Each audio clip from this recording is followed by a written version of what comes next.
Hello. Welcome to another live episode of the O&G StrikeZone. Bryan Fordham, Marcus Green, Kelvin Rozier, all in the house tonight. Good to see you, brothers. What's good? All is well. Yeah, everything's going good. You sure, hey, Marcus? Man. That's a big sigh you took there. I mean, damn. You know sure? It's going well as Marcus at the beginning of the show with us. Man, it's going lovely. I tell you. Beautiful thing. Man, I feel like I'm back in college. Taking these classes. Wow. Oh, okay. That's what's going on. Okay. Yeah. College life. All right. Well, we got a good show planned for you guys tonight. A lot of things happening in on the highest of Seven Hills, in the HBCU sporting diaspora, in the SWAC. We will have on tonight's show coming up at the bottom of the hour. Head golf coach, Coach Mike Rice, will be joining us. It's been a minute since we talked to him. And then in hour two, the conversation interview with Coach Quinn Fordham Gray Sr. I know it's been a minute. We've had to shuffle schedules and zig and zag and get it all together, but we finally got Coach coming back. The post-spring game conversation. So it's been a minute since we've had Coach. Good to have him, and we got him. And so we will get into that. And so always good to have everybody in the chat room, wherever and however you're watching us. You could be watching us, of course, on the YouTube feeds, of course, the Black College Sports Network or the Jericho Broadcast Network's YouTube page. Thank you, everybody watching, maybe on Facebook. There's always group folks watch us on Facebook. On Instagram Live, we're streaming on Instagram Live, also streaming on Twitter. So wherever and however you're watching us, thank you for tuning in and joining the show. All right, before we get into a little extra, shout out to Kelvin and the Avengers, who was on Fat Mouth Sports, and saw y'all doing your thing. Got it in. Any post show comments from the way too early prediction show, Kelvin, that you want to share? No, not really. I mean, I said what I said. Okay. Not backing down from nothing, huh? No, it's way too early. Wait. All right. Well said. Let's go through the shout outs as we like to do around this time in the show. Of course, let's see. Kelvin, how are you the first one in? How's that possible? That's not even right. What up, Ken? Ken checking in. Ken Rozier checking in. Bull also coming in early. Appreciate you, Bull. Kev from Tally getting it in, checking in early. Ezekiel Love, good to see you, brother. Thank you for all the support that you give to the Black College Sports Network, and see him in a lot of places. Edwin Moore as well. Appreciate you. Good evening. Mary 305, representing down in South Florida. Thank you for being a JBN subscriber as well, Mary. Appreciate you. Little baby in the house, checking in. My brother Tony, good to see you, brother. Thanks for checking in. Hi, and let me just say, I pray that you peace and grace be upon you as you continue your journey with a new reality, brother. Love you. Pray for you, classmate. Amen. I know it too well. So, Meredith, good to see you, Meredith. Thank you for being a JBN subscriber. Good to see you. Tamara T, thank you for being a JBN subscriber as well. Thanks for checking in. Good to see you. Marvin Allen, checking in, Marvin. Fat Mouth Sports, Troy, good evening. Thank you for checking in. Karen Griffin from the West Coast. I was listening to something. I think it was some old Mac 10 and Ice Cube. The West Coast, was it the West Coast Connection? West Coast Connection. That's oh my gosh. I don't care what you say. That come on. I almost want to pull my little Kia Soul over and just start. Ain't nothing but against the body. Yeah, I'm like, boy, watch out. West Coast bangers. I'll tell you what, man. Ooh, my joint on there was three-time felon? Ooh, that was my joint. Boy, I'm telling you, that's an underground. I played that a couple weeks ago. It just came across my mind. I was like, where'd that come from? Yeah, boy. Marcus pulling CDs out the crate, boy. Amen, boy. Good stuff. There's a little flashback there. Let me see who else is in the building. Ashton Harris checking in. What up, Ashton? Good to see you, brother. Who else is in here? DIQ 813 checking in, probably from the Tampa area, I would guess, with that 813. Let me see who else is this.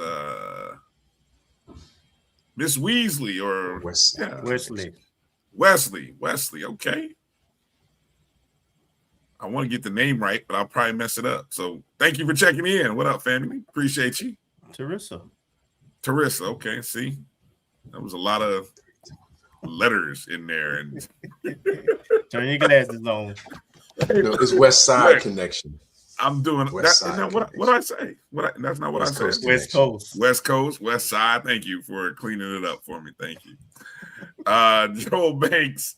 What up, Joel? Thank you for checking in as well. V and Matt as well. Yep. Hat NFL Draft Eve. Checking in. Alice McCullough from the 561 Palm Beach checking in. Good to see you, Alice, on Facebook.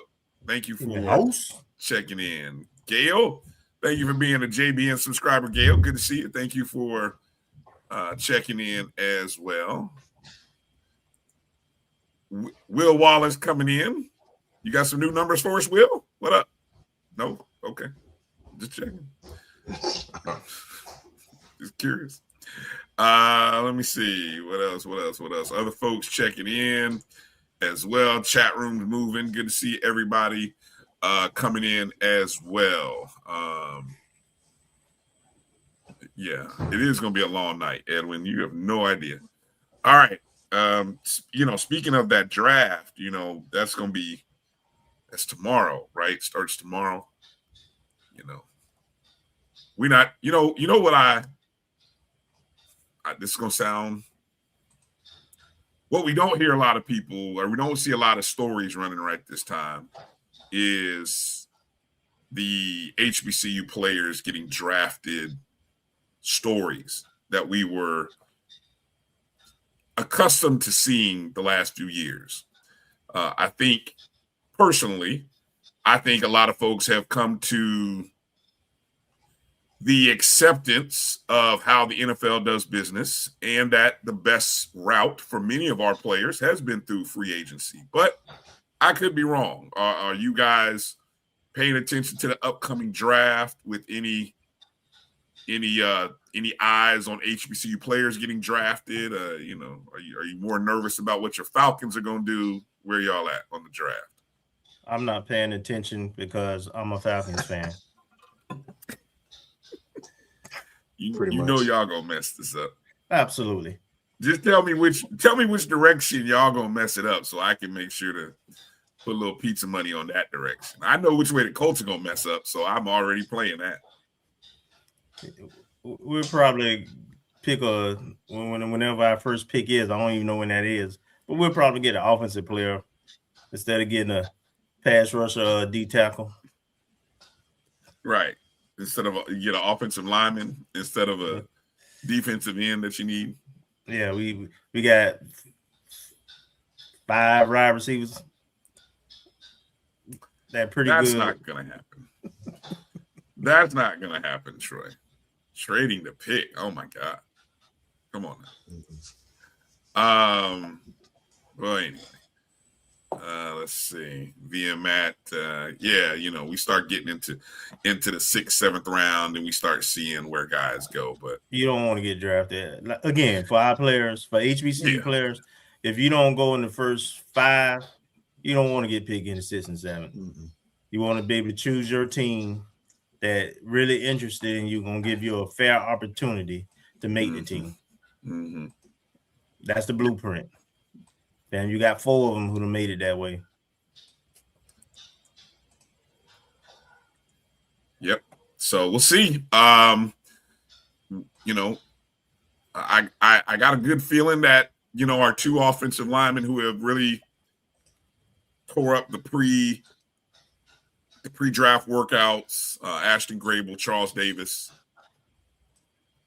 stand to be probably 2 of the more sought after players. And I still think there's going to be an avenue for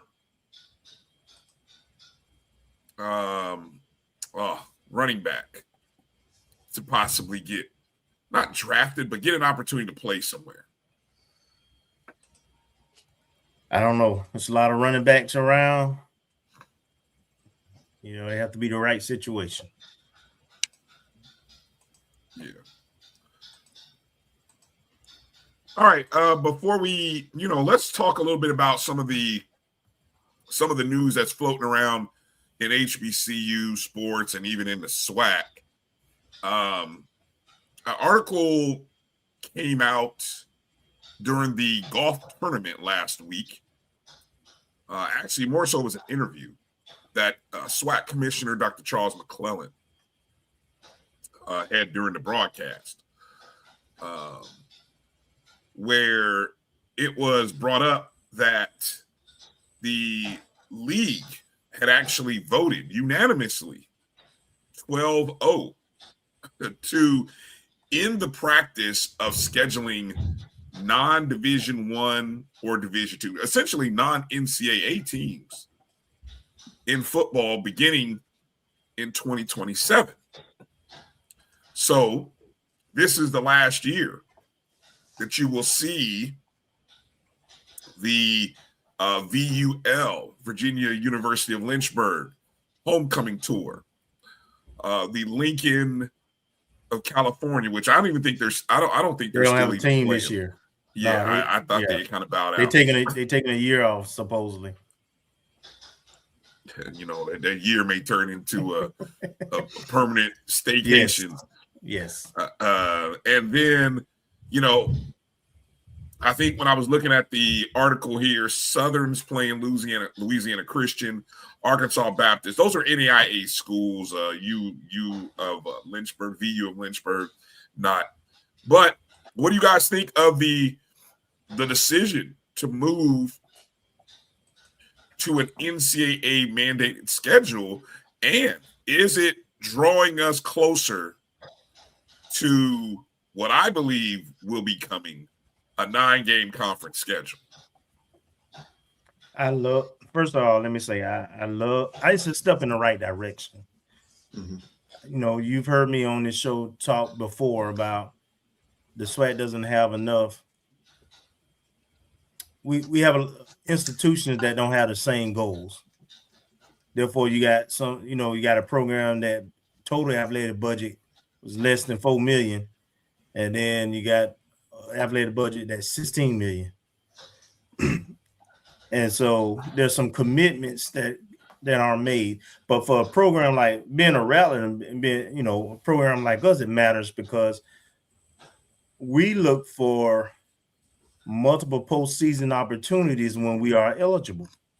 Mm-hmm. So if we don't win the SWAC East, then we want to be considered for the playoffs. And I believe we're the only SWAC school that has done that. With Coach Simmons when we played Southeast Louisiana.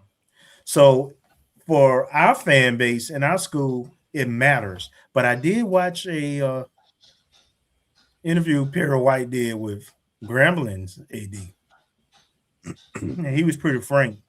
And Zach McKinnell, Blue, he was making a point that it didn't go far enough if you want to be considered for at large in NCAA playoffs. Mm-hmm. And he was saying the D2s need to be eliminated. And Travion Scott was real direct in saying, you know, he don't care about that, and his fan base don't care about that. And don't care about what? The playoffs NCAA playoffs or PWI competition. Yeah. So, you know, his decision was a financial one. And, you know, he'd rather play Tuskegee at home than playing Texas Commerce, who they played in the home and home. But I personally think that at the very least, the SWAC should mandate only one Division II game, and then everything else has to be at the Division I level. As you know, there's several SWAC schools that play 2 Division IIs. Mm-hmm. Yep. And for me, competition matters, and just because some schools have this choice of the decisions, like the ones who play still on Thanksgiving, where they can't even be considered. Southern, Grambling, Alabama State can't even be considered for at large in the NCAA, and because both of their schedule as well as playing on Thanksgiving. So I'm hopeful that it's a great step for to get our RP up and be taken a little bit more serious outside of HBC circles, because for me that matters. And I hope they'll take it a step further and limit us to at least only one Division II game. Marcus, what are your thoughts? Marcus, you're on mute. Yep, sorry, I was on mute. That's sorry. Same thing. I mean, it improves the overall conference viability, strength of schedule. And if you look at the moves that are being made now within the past year, and even something we're going to get to a little bit later, it appears as though all of those are in a thrust to make sure the conference is not only on stable footing, making revenue, but also that we're upping our game as it relates to not having any excuses or providing any excuses to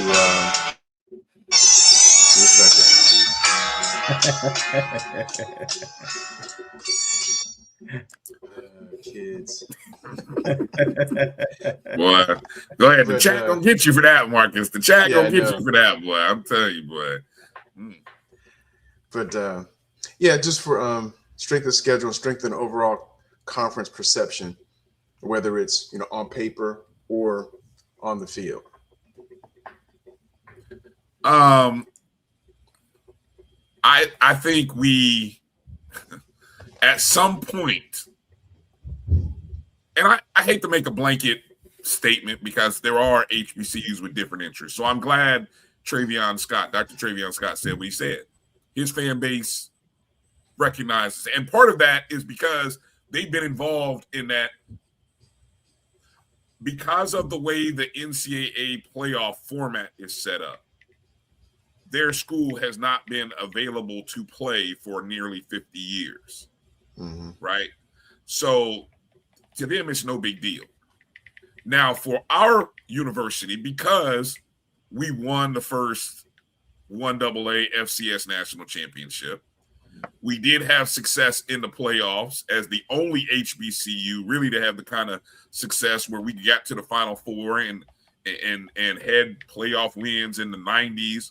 No other school can say that our fan base, and there's a segment that still feels like we understand, I think we do, that the system is not structured for our schools, but we still hold out hope. Like what you just said, Kelvin, you still hold out hope somewhere in the far corners of your mind that one day the system is going to change and work out in our favor, where if we don't go to the SWAC championship game, we can make it to the playoffs. And that it'll be an advantageous route for us. And I just don't think until the NCAA changes the playoff schedule, which I think, given all the changes that are happening, I know a lot of changes are happening at the FBS level, and you're losing FCS schools to the FBS. I think somebody within the FCS, and I don't even know how they structured in the NCAA, but somebody is going to have to really say, well, if we move our calendar back, if we move our start of our playoffs, just moving the start of the playoffs to the week after Thanksgiving, just think what it does and who it opens the door up for, right? It opens it up to a lot more teams by 1 week. How many more? What lot more teams? And Well, out of those teams, the entire Southwestern Athletic Conference for one, and how many of those teams actually and the Mid-Eastern Athletic Conference going to be considered? Well, is the juice worth is the juice worth the squeeze kind of thing? Well, look at this past year. Would Alabama? Is it inconceivable to think that Alabama State had the playoffs not started a week later, had Alabama State not been deserving of an opportunity in the playoffs? They probably would have got in. I mean, my thoughts. I don't know. No, they wouldn't, because they played 2 Division IIs. Okay, so then there you go. So they were limited by that fact, right? But there was with the FCS, would they give up starting the playoffs on a holiday weekend where you kind of have a captive audience? At least everybody's like, holiday weekend. So there's a lot of things that benefit to kicking it off that weekend as well. So I don't know if there will be enough momentum or to be able inertia for them to want to change that start, because there's other teams who consistently qualify that are able to accommodate that start date. And look at the FBS, what they're doing. You know, week 0 is a thing now, so the season is starting earlier. And the reason that the FBS is doing it is so that they can try to make the playoffs all finish by January 1st and have the championship game a week later, which makes sense, instead of having these 3-4 weeks off in between playing these bowl games, playoff bowl games. So I don't know if that makes sense, to be frank. Business sense. And see, so if they're going to go for it. If you ask me, what would I rather win? I mean, I don't know if one is better than the other. I don't know one is better than the other. Is one really better than the other? I'll put it this way. I understand the financial difference, but I'm a competitor. So when I say I'm the best, I want to be the best, not just HBCUs. So this has always been my stance, though. I have no problem with celebration. I have no problem with the Celebration Bowl at all. But I would, if you ask me which one I prefer the playoffs. But see, here's the thing. How can you be prepared for the playoffs when you don't schedule playoff teams in the non-conference? I think Tremaine Jackson addressed that. I 100% agree. That's the whole purpose. What other reason? And here's the dichotomy of the contradiction with what the conference voted for, in my opinion, SWAC. So we don't care about the playoffs, right? We're a Celebration Bowl league.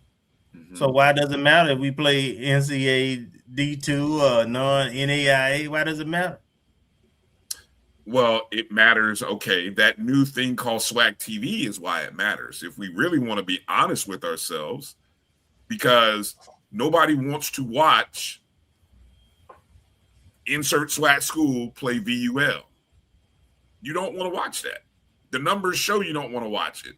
You barely go to those games. So who's gonna watch that on TV? Nobody. Go to what games? Okay. When we play Because what I'm going to say, listen. You play the non-Division I, Division II teams. You don't go to those games. Outside of the FAMU's, Jackson State, Southerns of the world, ain't nobody going to no games at home at the other schools either. Valley ain't getting past 2,000 regardless. So then it becomes, and the great equalizer becomes the power of television and eyes watching screens, right? Who gonna watch those games, man? Outside of us. That's the point. Nobody's watching those games. So why play? So don't schedule those games and play games that people are going to watch. Well, what they're gonna watch is the bowl is our classic game. So feature your classics every week. That would be the smart thing to do. All right. Let's put a pin on the conversation. When we come back later in the show, we'll get into more of it. But we're going to hit our first break and come back with our first guest. Coach Mike Rice is in the waiting room waiting on us. So we're going to talk to Coach about the SWAC tournament, how the team played going into it. I know the results was not what they had hoped for.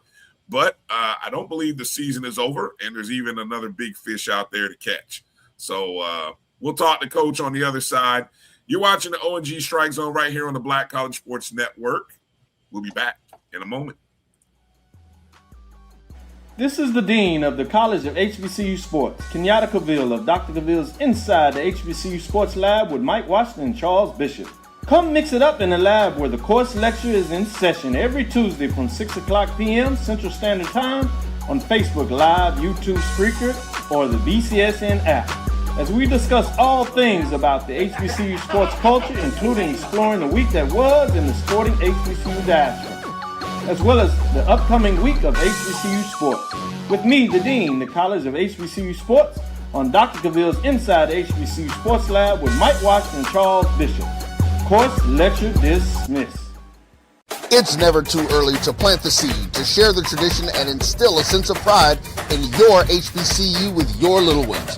HBCU Pride and Joy Children's Boutique helps you share your school spirit with a wide selection of adorable kids' apparel and accessories officially licensed from your favorite HBCU.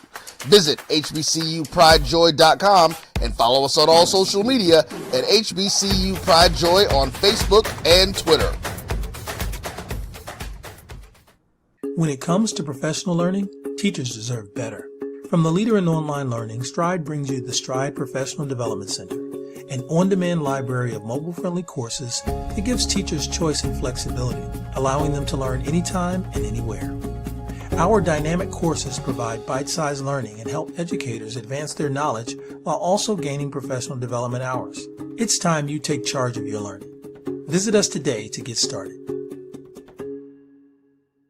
For over 30 years, HBCU Image has been more than just an apparel store. We've been a movement, a statement, a legacy. We celebrate the pride, the purpose, and the culture that make historically black colleges and universities legendary. HBCU Image, a Kenny T's company.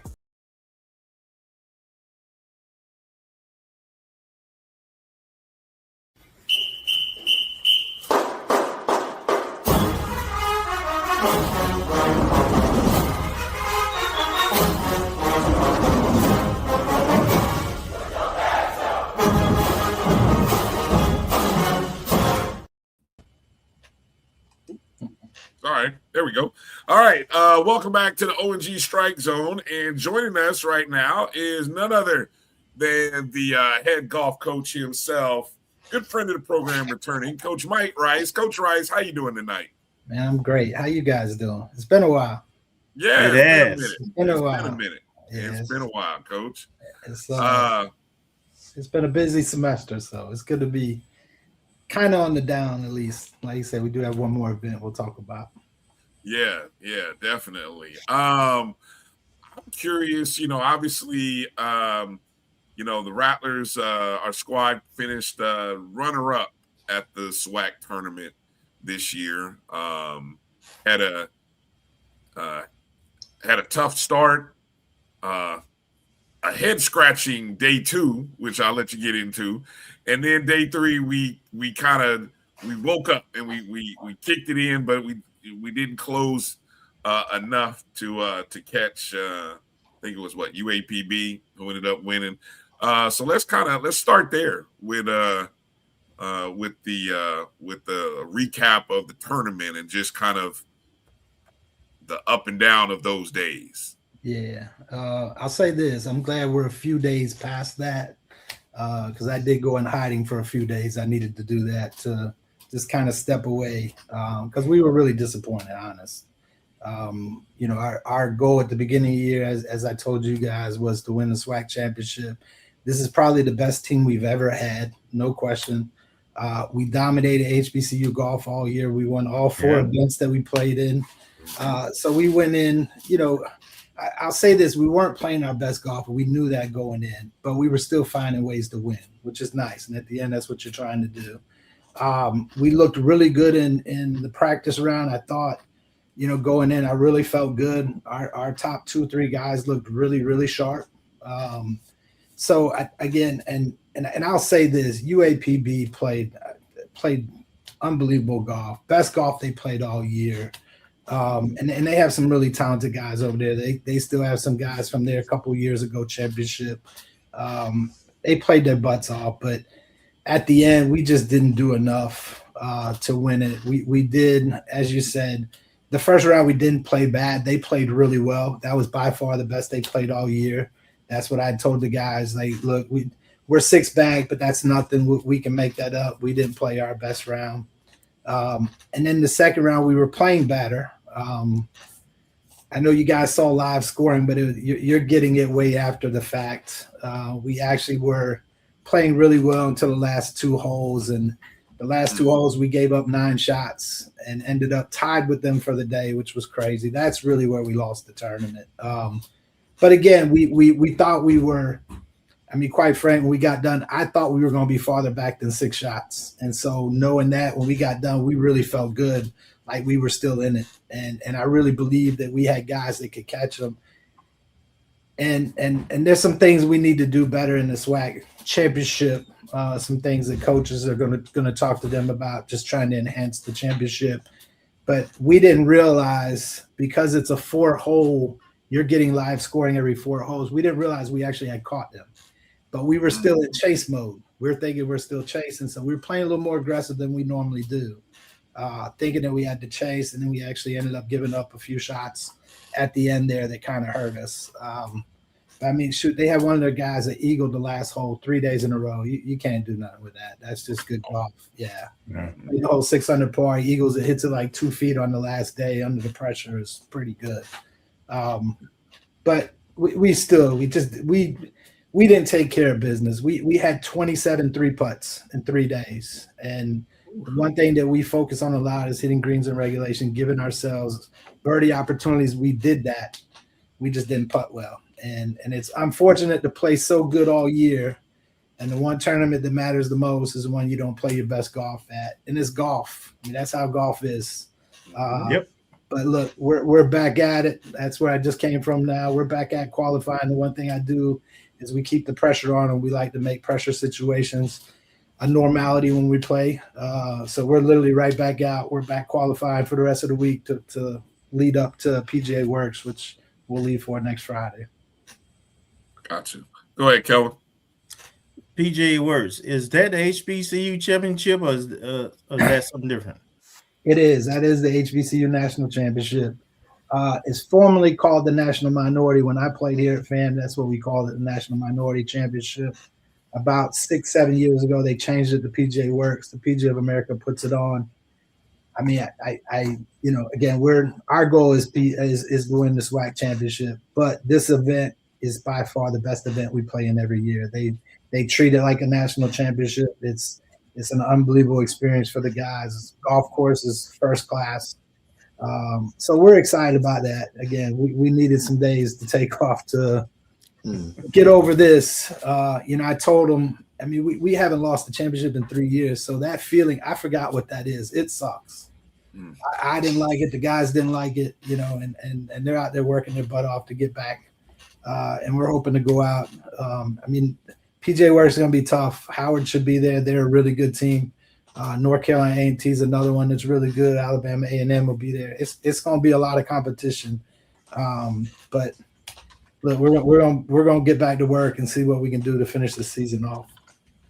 Coach, I didn't realize Pine Bluff has won like 3 out of the last 5 championships in golf.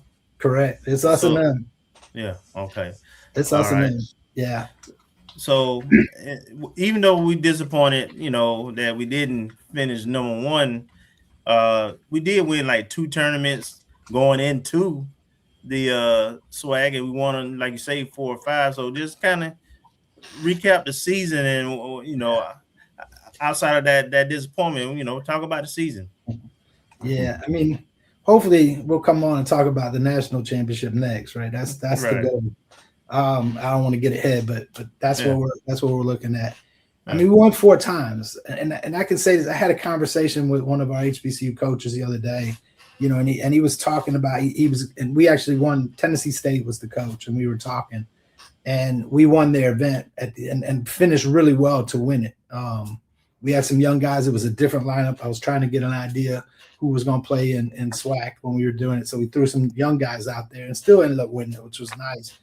But he talked about how hard it is to win tournaments. And it's really hard. Like there are coaches that have had great careers that never won a college tournament. It's really hard. And we've won 4, back-to-back years. We won 4 tournaments, actually 5 last year because we won SWAC as well. So, these guys, they're doing a great job. Again, winning 1 is something. We won 4 times again this year. We won all 4 HBCU events. We won the HBCU Bridgestone Invitational early in the year.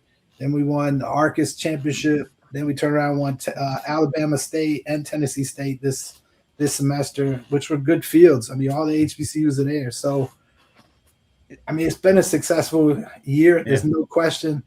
But it's still a sour note. And it really, again, we've never played in the SWAC tournament and not finished outside the top 2. So, that's saying a lot, and that's to be proud of. But we're trying to win championships, man. It's not a good feeling when you come home empty-handed. Yeah. It was a quiet ride, and it's normally not. Normally I'm trying to get them to shut up, and they don't want to. But it was a quiet ride. We didn't like it, and then we don't like the feel of it. And we're going to try to go down to West Palm Beach and bring back a trophy. All right. Go ahead, Marcus. Great. I know somebody had asked in the chat, so you just said the PJ Works is in West Palm Beach this year, correct? Not Jacksonville? Yeah, it's West Palm Beach. So it rotates where it's at. Every 4 years it does go back to Jacksonville where we play TPC Sawgrass. That is something that's in the contract. But this year it's at the park, which is down in West Palm Beach, and amazing. I went down there 4 or 5 years ago for recruiting. It's an amazing golf course. Okay, appreciate you clarifying on that. Go ahead, Marcus. Good evening, Coach. Actually, I have a double question. I guess the first one, what is the biggest, learning you've had from this season and from the team as you're going into the PGA Works tournament? You know what? Again, this is the best team I've ever had. There's no question. We go into, something that they did different that we recommend as coaches was to have an all SWAC team that wasn't based on the tournament. Normally they do all SWAC based on the tournament, top 10, get it. To us coaches, we're like, that doesn't make sense. It's a whole year.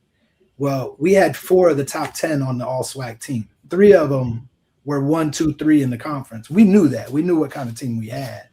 And then our 4th guy was a second team all SWAC. But it's golf. I think the big thing I learned, no matter how much we prepare, and one of my big things, like I said, is greens and regulation, giving ourselves as many opportunities to make birdies as we can. You could do that. And as I told them, if we beat the field in that, we can't lose. Well, that's not true. If you don't putt well, you can lose. And I'm going to be quite frank, the golf course it hurt us too. It wasn't in the best shape. The greens were struggling a little bit. They did everything they could to get it as good as it was. But it definitely hurt what we do and our type of golf we like to play. The greens not being the best kind of hurt us. But I think the biggest thing I learned, Marcus, is it doesn't matter how good the team is. you got to be peaking at the right time. And not saying that we didn't play well, we did, but we weren't peaking at the right time. And when you do that, they played the best golf they played all year. I mean, they ended up beating their average score. I mean, they were averaging 307 as a team for the year. The first round, they shot 287.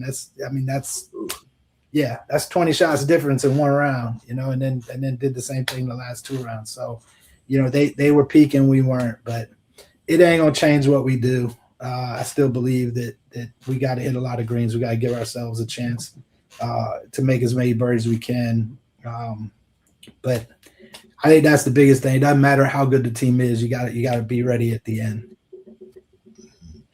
Okay. And the second question, not necessarily on the team, but I guess it may impact the team, which is why I'm asking the question.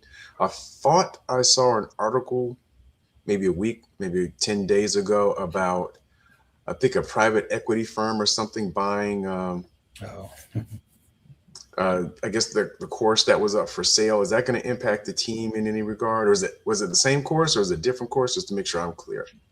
Yeah, so that is Capital City. And it's actually, from what I understand, the Rays owner is the one that's buying it. He is investing into it. It's going to be redone. The golf course will be completely redone. I've heard upwards of $30 to $35 million that he's going to put into that to redo it. It absolutely will impact us because they want that to be our home course as well as we do. It's going to be an amazing country club. It will definitely be different for Tallahassee. The architect, I cannot remember his name. The architect that's coming in to do it is considered one of the best in the world. So he'll be the one to come in and completely put a whole new facelift on Capital City, which is going to make it an amazing golf course. We want to eventually host our tournament there, host other tournaments there, and obviously that's where we'll practice and play. So that's the goal. And it's going to be amazing from what I hear. Okay. Thank you. That cleared it up for me. Yes, sir. And Coach, I want to go back to the scheduling and just some of the events surrounding the HBCU tournaments, because I know, and I'm curious. I know. Okay, for example, last year we encountered this where we won the SWAC, but couldn't compete in the PGA Works event, which we won the previous year. So we couldn't necessarily defend that title. Have you and other coaches kind of talked about creating some kind of team scoring system with all of these various HBCU events in order to really kind of claim an HBCU national champion? If there's a way to create a point system where you got these 4 events and you play in these events, and then maybe you throw in what you do in the conference schemes. I don't know. I'm throwing something out there as I heard you talk about it, and I thought about the fact that wow, we played in all these events, but like you said, your desire was really probably to win the SWAC, right? But winning the SWAC keeps us from playing in the PGA Works. Yeah, I mean, we haven't. And big one is that we don't, in some of these HBCU events, you don't get all the HBCUs there. And the reason for that is a lot of it's scheduling, right? Because of the way schedules work, you may have, and I'm just going to use Howard as an example. Their schedule is very similar to ours. They try to do some of the Power 4 schools as well. It really helps a lot with rankings. And so when you're trying to get those ranking points up, which obviously even for conference, rankings help because they're seeded. So you get the better tee times, you get the better, better practice round time. So it helps with that as well. But you're always, obviously, for, the guys are looking at rankings. They know I don't care, because at the end of the day, we want to win SWAC. So we're not going to get an automatic bid, but the guys look at the rankings, and it is important. Don't get me wrong. Like, we want to see our HBCUs ranked as high up as we can, but in those HBCU, you may not have all the schools there at one time. So it'd be really hard to do what you're saying as far as, and to say this too, the PGA Works, we consider it, I don't want to say that. Actually, the NCAA considers it our national championship now. It used to be the opposite. It was not considered a championship. We called it our championship because we had every HBCU in the country there. The PGA America put it on. So whoever won that tournament beat all the HBCUs. But now, because it's considered a championship, you can either, if you win your conference, go to regionals, or you can go to PGA Works. Look, obviously we gotta represent the conference. It's the right thing, and it is. And again, regionals is an amazing experience. But I can tell you, this PGA Works event is unbelievable. There were schools last year. They played at Whistling Straits, which is a PGA Ryder Cup golf course. There was a lot of kids like, Coach, do we really have to go to regionals? Because I'd rather be at Whistling Straits. And then I remember watching it on TV because it will be on the Golf Channel. They televise it. And I remember watching that weather going, I sent a text to my guys, thank you guys for winning, because I did not want to be out in that weather. That weather was awful. But again, it is our national championship. The PGA of America treats it like that. It is literally they treat it just like a major. It is an unbelievable experience. Most of my guys haven't been there because, well, the guys from 3 years ago, they're gone. So this is a new experience for most of them. So before they claimed it or made it a championship, you could have gone to both. Correct.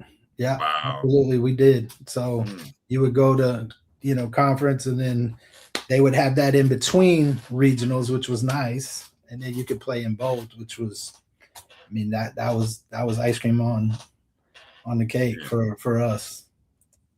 I want to bring up you not necessarily, I'm curious to hear some of those thoughts about the tournament, but I want to talk about SWAC TV and the fact that this year, for the first time, the men and women's golf tournament could be seen on SWAC TV. I don't know if you've had a chance you probably have gone back and watched, but what are your impressions and thoughts of, he's shaking his head.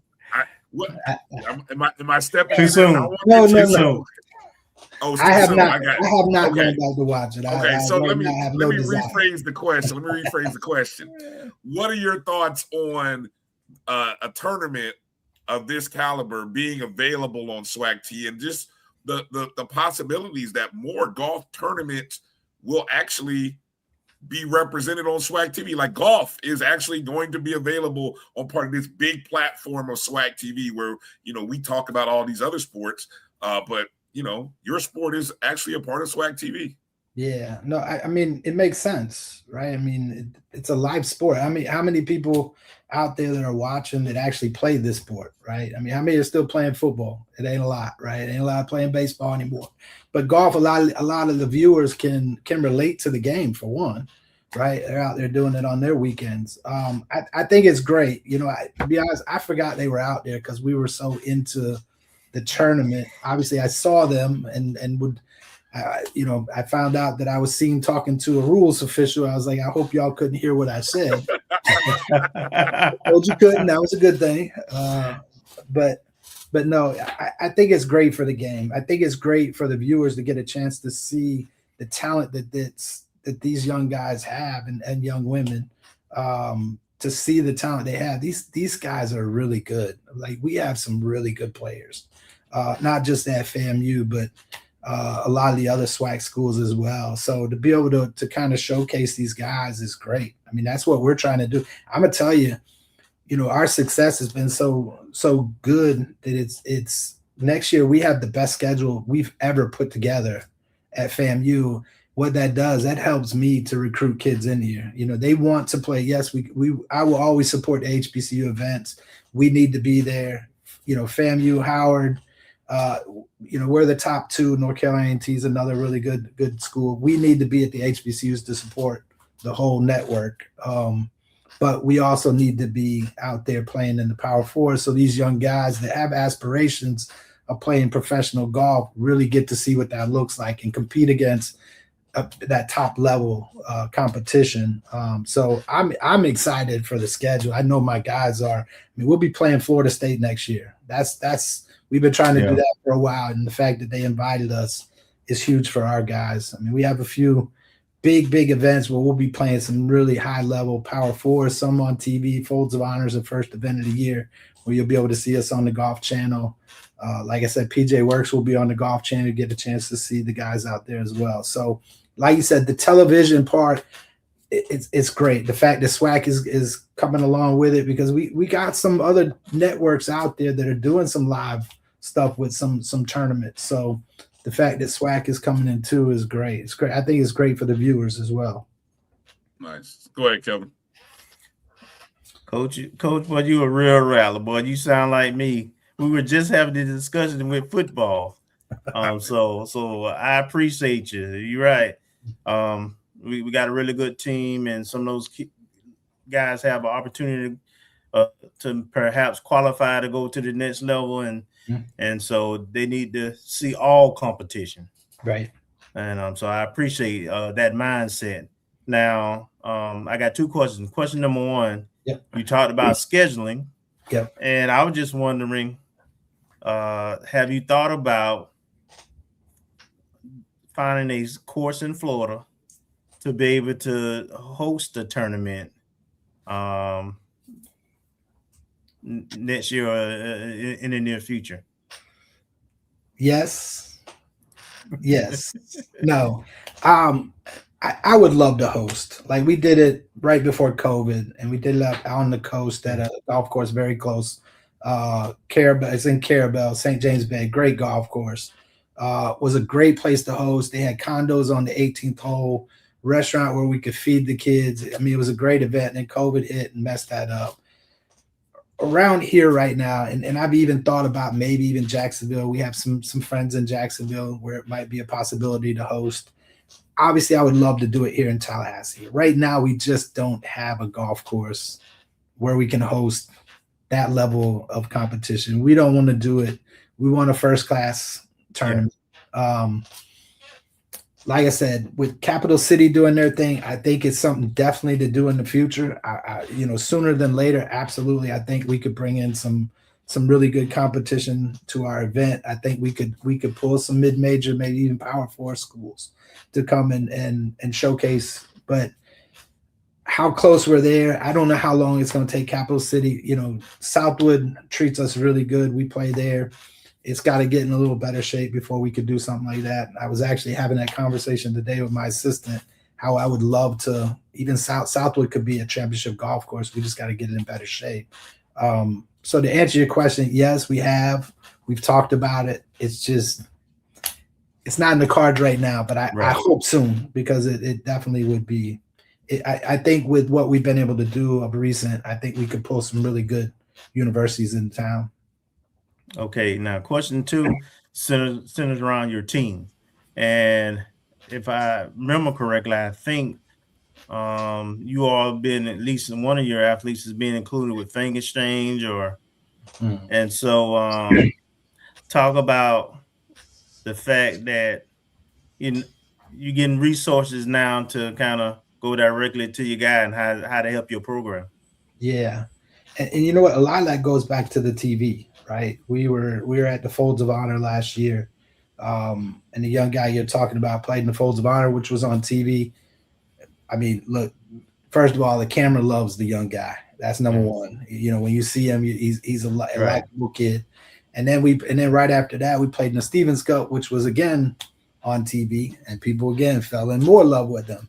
I will tell you, Sasha Robinson is probably, I keep saying this, and the guys on the team sometimes get jealous because you talk about a player too much, but talent-wise, he's the best we've ever had here. There's no question. Like, we got to continue to groom him and grow him and develop him. But talent-wise, just the things he can do. He's 6'5". You don't see 6'5" golfers. Everybody thinks he plays basketball here, but he played basketball in high school, but we're done with that. It's golf only. But he really has. He hits the ball really far, obviously at 6'5". But what impressed me more than anything, he has these soft hands. And, the great thing was people saw him on TV, and look, so did other schools too. And so don't think for 1 minute. I know there was people talking to him. And so it was great that our people saw the same thing and came in to say, hey, we don't want you to leave FAMU. We want you to stay here and finish out here. And that was a huge, I think, in him coming back for sure. Was having that deal. Don't get me wrong, he loves FAMU, he loves what we're doing. But Sasha's good. I'm telling you, I think he really has a good chance of playing at the highest level. Like he just has those intangibles that are important in golf to play higher. So yeah, like you said, and having that, absolutely, people know when you get the the talent coming in, that definitely helps you recruit. So that fan exchange was huge. Vaughn Wilson, shout out to him for doing what he did. Great. Go ahead, Marcus. If you would close it up with Coach Rice. Yes, actually, I wanted to ask. I know that you're looking forward to the tournament the next week or so, but how many people do you have coming back for next year to make a good run at the SWAC tournament? We have 3 graduating. So we have 7 coming back. Those 3 are in the starting 5. So Coach Rice is definitely out there recruiting heavy. The portal will be opening up. I'm ready come May 1st to see what that looks like. But we have some young people that really, and that's the other. I mean, success and FAMU brings people wanting to come here. I'm saying no more than I say yes. We're being strategic in who we bring in. There's a certain player that we want here. But those 3 that we're leaving they all 3 are in the starting 5. So we got 2 starters coming back, and I say that it's a really deep team. So I got 2 or 3 others that are ready to step up at any moment. So I still feel like going into next year, if I don't bring anybody else in, we're still the team to beat. I really believe that. We have such great young talent that, but we'll find other guys to bring in here. Okay. Yeah. Good stuff, Coach. Hey, Coach, how do you say Fallett Fawn's last name, Coach? You ain't getting me. Come on, Coach. You're going to leave me to keep messing it up every time. Look, you know what? When we go to tournaments, I'm only one person. Somebody at the Folds of Honor actually said his name. He's the only one to even try. Everybody else goes, how do you say it? I said, I have no idea. I couldn't, when Putter says it, because that's what we call him. That's his nickname, Putter. I have no idea what he just said. None. So it's Putter. So every time they announce it, it's Putter V. That's all they say, Putter V. So I have no idea, Bryan. Putter V. All right. It's Putter. All right, man. I will tell you, keep an eye on that young guy. That young guy can play. He's from Thailand. I would bet money he will play professional golf in Asia. He's that good. Wow. Okay. Yeah. Don't be trying to say that coach up, Bryan. Man, look, Bryan. I figured you've been around him enough that we would have got That's it to record it. Putter V. See, Putter V. I was going with P. Baboon. See, I was just kind of like that's what I was but okay. So Putter V. There we go. Putter All V. right. We got it. There it is. I like that. Okay. Again, just to let everybody know, the men's golf season is not over. Not this weekend, but the next weekend, May 1st and 2nd, the PGA Works Collegiate Championship will take place down in where again, Coach? West Palm Beach, Florida. West Palm Beach, Florida. Name of the course? It's called The Park. The Park. Okay, so for any of you Rattlers down in South Florida, you want to take a chance, go support. I mean, it's a good group, and I'm sure it's a nice course. It's probably a nice visuals and everything, and it'll be a first-class event because the PGA is behind it, and so get a chance to go support the Rattlers and get an opportunity to bring back another national championship. That's the goal. That's the goal. Coach said he likes winning championships, so don't we all? Yes, sir. All right, Coach Rice, again, thank you. Thank you. Congrats. The season's not over. We look forward to seeing you guys finish strong. And as always, we appreciate your time tonight, Coach. Yes, sir. Good job, Thank you. Coach. Thank you. Talking with y'all again. Yes, sir. Yes, sir. All right. All right. Good stuff there with Coach Rice. All right, let's take a short break because on the other side, we keep the train rolling with our head coaches. Coach Quinn Fordham Gray Sr. is in the waiting room waiting on us, so we don't want to keep him too long. You're watching the O&G StrikeZone right here on the Black College Sports Network. We'll be back in just a moment. For over 30 years, HBCU Image has been more than just an apparel store. We've been a movement, a statement, a legacy. We celebrate the pride, the purpose, and the culture that make historically Black colleges and universities legendary. Whether you're a student or a lifelong supporter, our gear lets you wear your HBCU story with confidence and style. Because when you wear HBCU Image, you're not just wearing clothes. You're wearing culture. You're wearing pride. You're wearing purpose. HBCU Image, a Kenny T's company. From cancer care to accidental injuries to cardiac care, we all know that there are times that you can't control what happens in your life. But with Globe Life Family Heritage, you can be prepared to weather the storm when it comes. Call Dr. Beverly Eagle Rogers at 877-300-8269 or visit the website at globelifefamilyheritage.com. With over 25 years of serving communities, Dr. Beverly Eagles Rogers is here to help you and your family through difficult times. Dr. Beverly takes pride in Globe Life being one of the few companies that returns 100% of premiums to clients that stay healthy. So for more information, call Dr. Beverly Eagle Rogers at 877-300-8269 or visit the website at globelifefamilyheritage.com.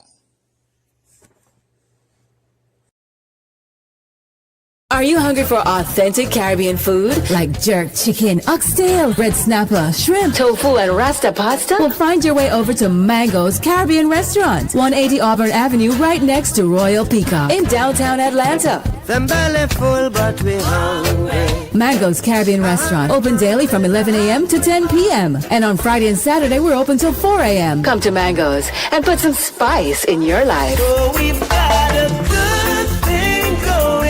Mango's Caribbean Restaurant, 180 Auburn Avenue, right next to Royal Peacock in downtown Atlanta. For more info or directions, call 404-698-3992 or log on to mangoscaribbeanrestaurant.com. For instant coupons, text MANGOS to 313131. Tell your mama hungry, papa hungry, brother hungry. Mango's Caribbean Restaurant, authentic Caribbean cuisines. Open up the door, tell your mama hungry. You're looking for the latest information on Southern University sports, the Southwestern Athletic Conference, and HBCU athletics. There's only one place to go. Tune in to the Carlos Brown Show, exclusively on the Black College Sports Network.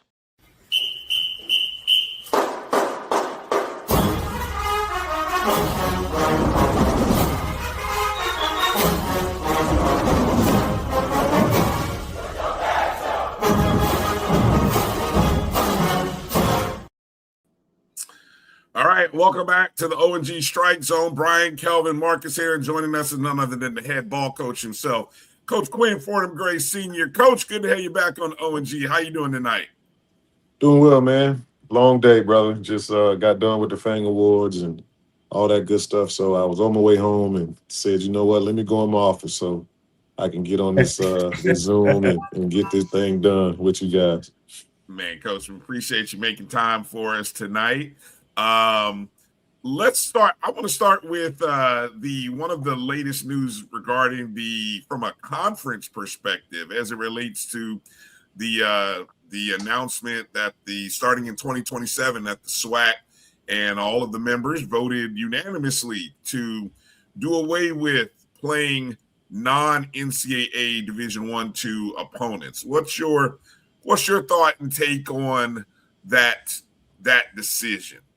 I mean, it's really something that, in my opinion, obviously just joining the conference, but in my opinion, that's something that probably should have been implemented and instituted for the conference in terms of just from a competitive standpoint. You know what I mean? I get wanting to have what some people will call the proverbial tune-up games and all that good stuff, but at the end of the day, I don't know if you're doing any justice to your team in terms of playing teams that you know for a fact can't compete. So for me, it's right up our alley in terms of playing Division I or Division II schools, because at the end of the day, you got some Division II schools that are really going to compete with you and really give you a chance to give you a really good game, as in my team last year. You know what I mean? I thought we came in here and did a good job of competing, playing against FAMU and all that good stuff. So you have some really good Division II schools, Division II teams that can actually come in here and beat you if you ain't careful. So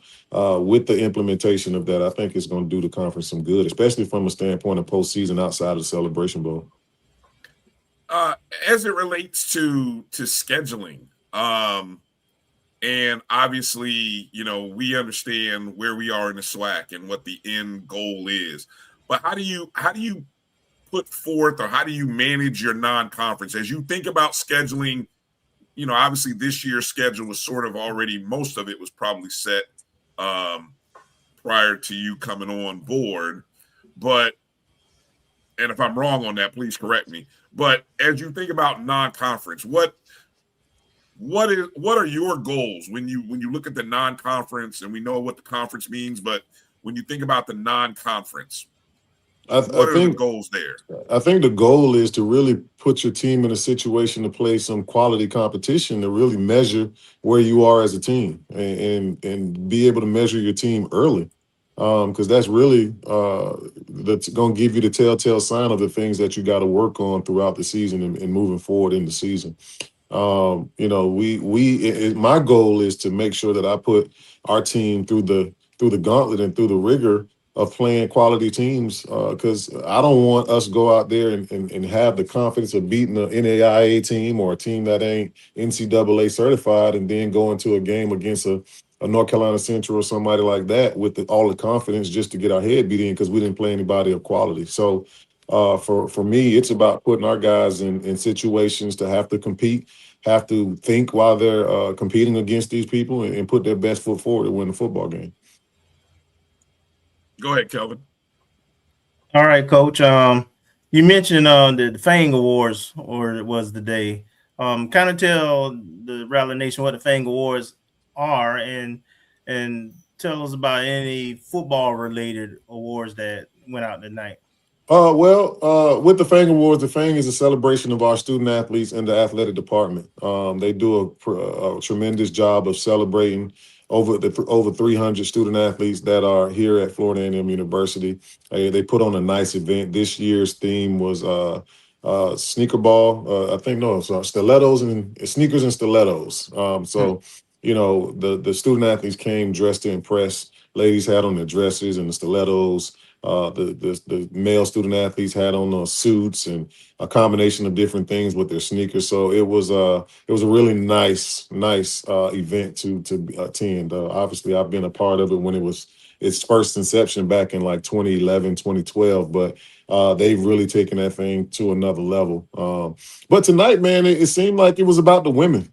I want to say if they gave out 17 awards, 15 of them went to the women. And softball wrapped up probably about 8 total awards. You know what I mean? But when it came down to football, Nayron Jenkins got the Legacy Award from the 220 Club.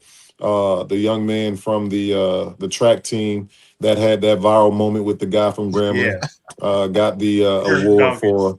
He got the award for the moment of the year and all that good stuff. And then, to be honest, man, the males got left out this round.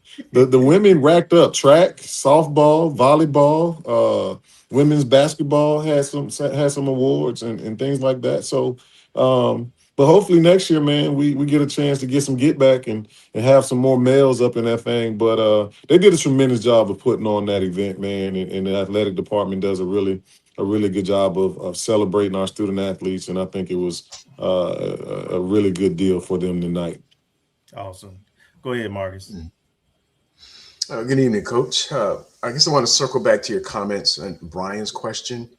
With a few new teams that have moved up from Division II to FCS, I'm thinking West Georgia and West Florida within the last couple of years. Is he on mute? I can't hear him. No, I can hear him. Okay. Marcus, check you good? Go ahead, Marcus. Yes, I was going to ask with a couple regional teams that have moved up to FCS from Division II, West Georgia. I can't hear him at all. Okay. Huh.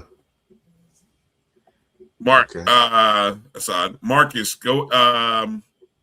Let me see.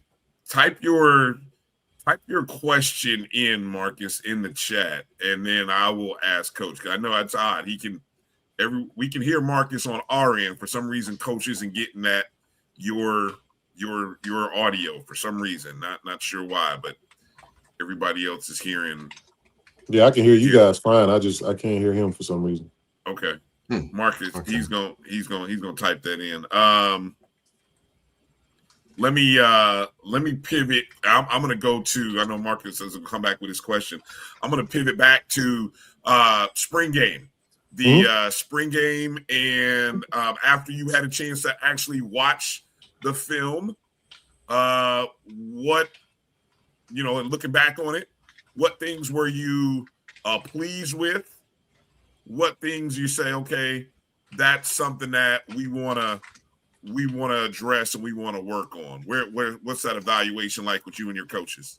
For us, I think the competitiveness of the game was what I'm more impressed with. You know what I mean? Because offensively, the scoring system was designed for it to be a competitive game, for defense to have some opportunities to score some points outside of scoring touchdowns, which, when you have a team that you really can't separate in two and have an offense on one side, an offense on another, and so same thing with a defense, you got to find creative ways to make the game competitive and keep the defense more interested, because if you just allow the offense to score points, there's really no interest if they don't have a chance to make the game interesting. So we came up with a scoring system that I utilized back at my old place that allowed for the defense to do some good things and score some points.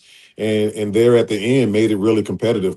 It gave us some situational football to allow us to play with 4-minute offense and have defense have to stop the offense in that 4 minute and try to get the ball back to allow us to do a 2-minute drill. But, fortunately, the offense was able to get some first downs and keep the clock moving to sort of kind of run it out. But, the biggest thing that I'm really looking forward to is the competitiveness of these guys. You know what I mean? I think that's been one of the, I want to say, knocks on the guys from last year's team. Maybe they didn't show the competitiveness, but that's neither here nor there, because at the end of the day, I think it's all about motivation. I think they're motivated to do things. Obviously, we had some news that came down last week, but, with all that being said, you got one guy that hopped in the portal. You know what I mean? So, and to be honest with you, nobody hopped in the portal that we didn't want to keep, to be honest with you. So when it comes down to that, man, the people that want to be here and the people that we wanted to keep are still here.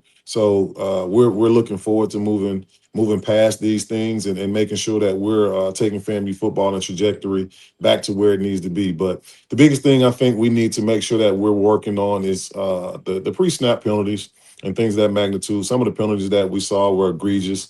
Especially from a pass interference standpoint, DBs got a little handsy and things like that. And then the self-inflicted penalties are the ones, the false starts, the jumping off sides and things of that magnitude, things that we control. I can handle a holding call every now and again to save your quarterback from getting hit pretty hard, or aggressive penalty with a receiver blocking downfield. He may just happen to get a guy in the back because he turned his back at the last minute. I can deal with those, but it's the pre-snap penalties that we can control that we definitely got to eliminate and get better at. Okay, so Marcus's question, Coach, to kind of go back to, we were talking about scheduling, and he was mentioning the fact that there have been some former Division II schools that have moved up in the FCS over the past 2 to 3 years, like West Georgia, West Florida. Have you explored or thought about any plans to scheduling any of those teams, given their regionality to where we are, things of that nature?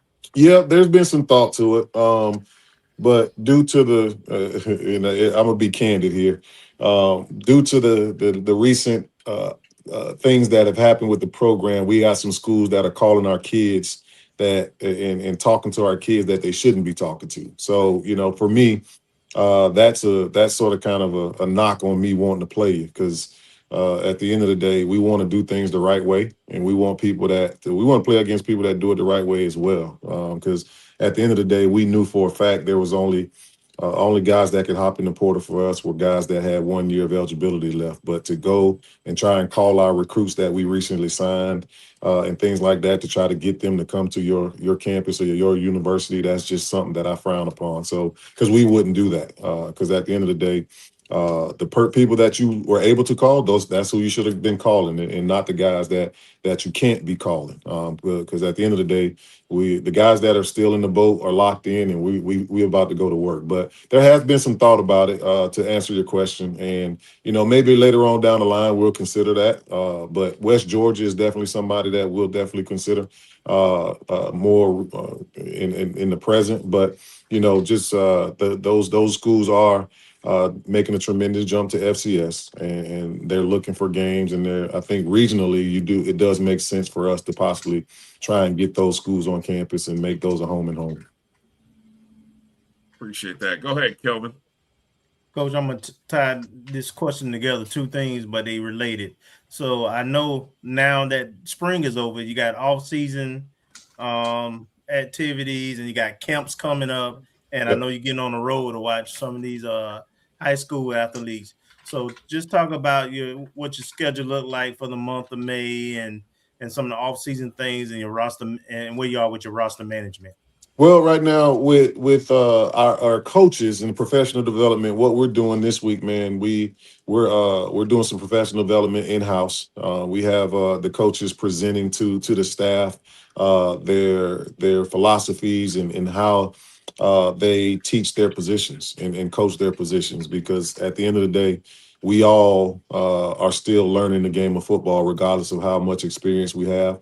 There's always something to learn, because there's the different experiences and the level of experience and that we have in our room, man, is tremendous. And we're going to try and make sure that we share that wealth of knowledge with each other so that we all can be better for each other. So with that, every coach has an opportunity to present us positionally what they teach our guys, how they teach our guys, their philosophy, and why they do what they do. And we allow our GAs also to do that, because who knows, they may interview for a job one day, and this gives them the opportunity to get in front of a group of coaches and be able to present themselves in a way that they'll need to present themselves in front of a coach that may give them an opportunity. So right now, professional development is what we're doing. But next week, our guys do get on the road, starting with the 27 recruiting class and 28 recruiting class, which we've already started. But we get a chance to go out to these spring practices and start to get a look at these up and coming seniors and juniors to see who we want to sort of kind of covet over the next year, 2 years to come and be Rattlers and help us take us to the next level. Myself, I'll be here doing a lot of work, but I'll also get out there at some point to go see a few of these people and these few of these kids, just to make sure. But at the end of the day, a head coach's job is never done, because there's some fundraising to do, and I'm going to be doing a little traveling with that. But then you got the month of June. We got our women's clinic on June 5th. Our helmets and heels for our community, local women that want to come out and learn the game of football and things of that magnitude. Enjoy some good food and some drinks and things like that. Have a good time learning about football. And then on the 6th, we got our prospect camp.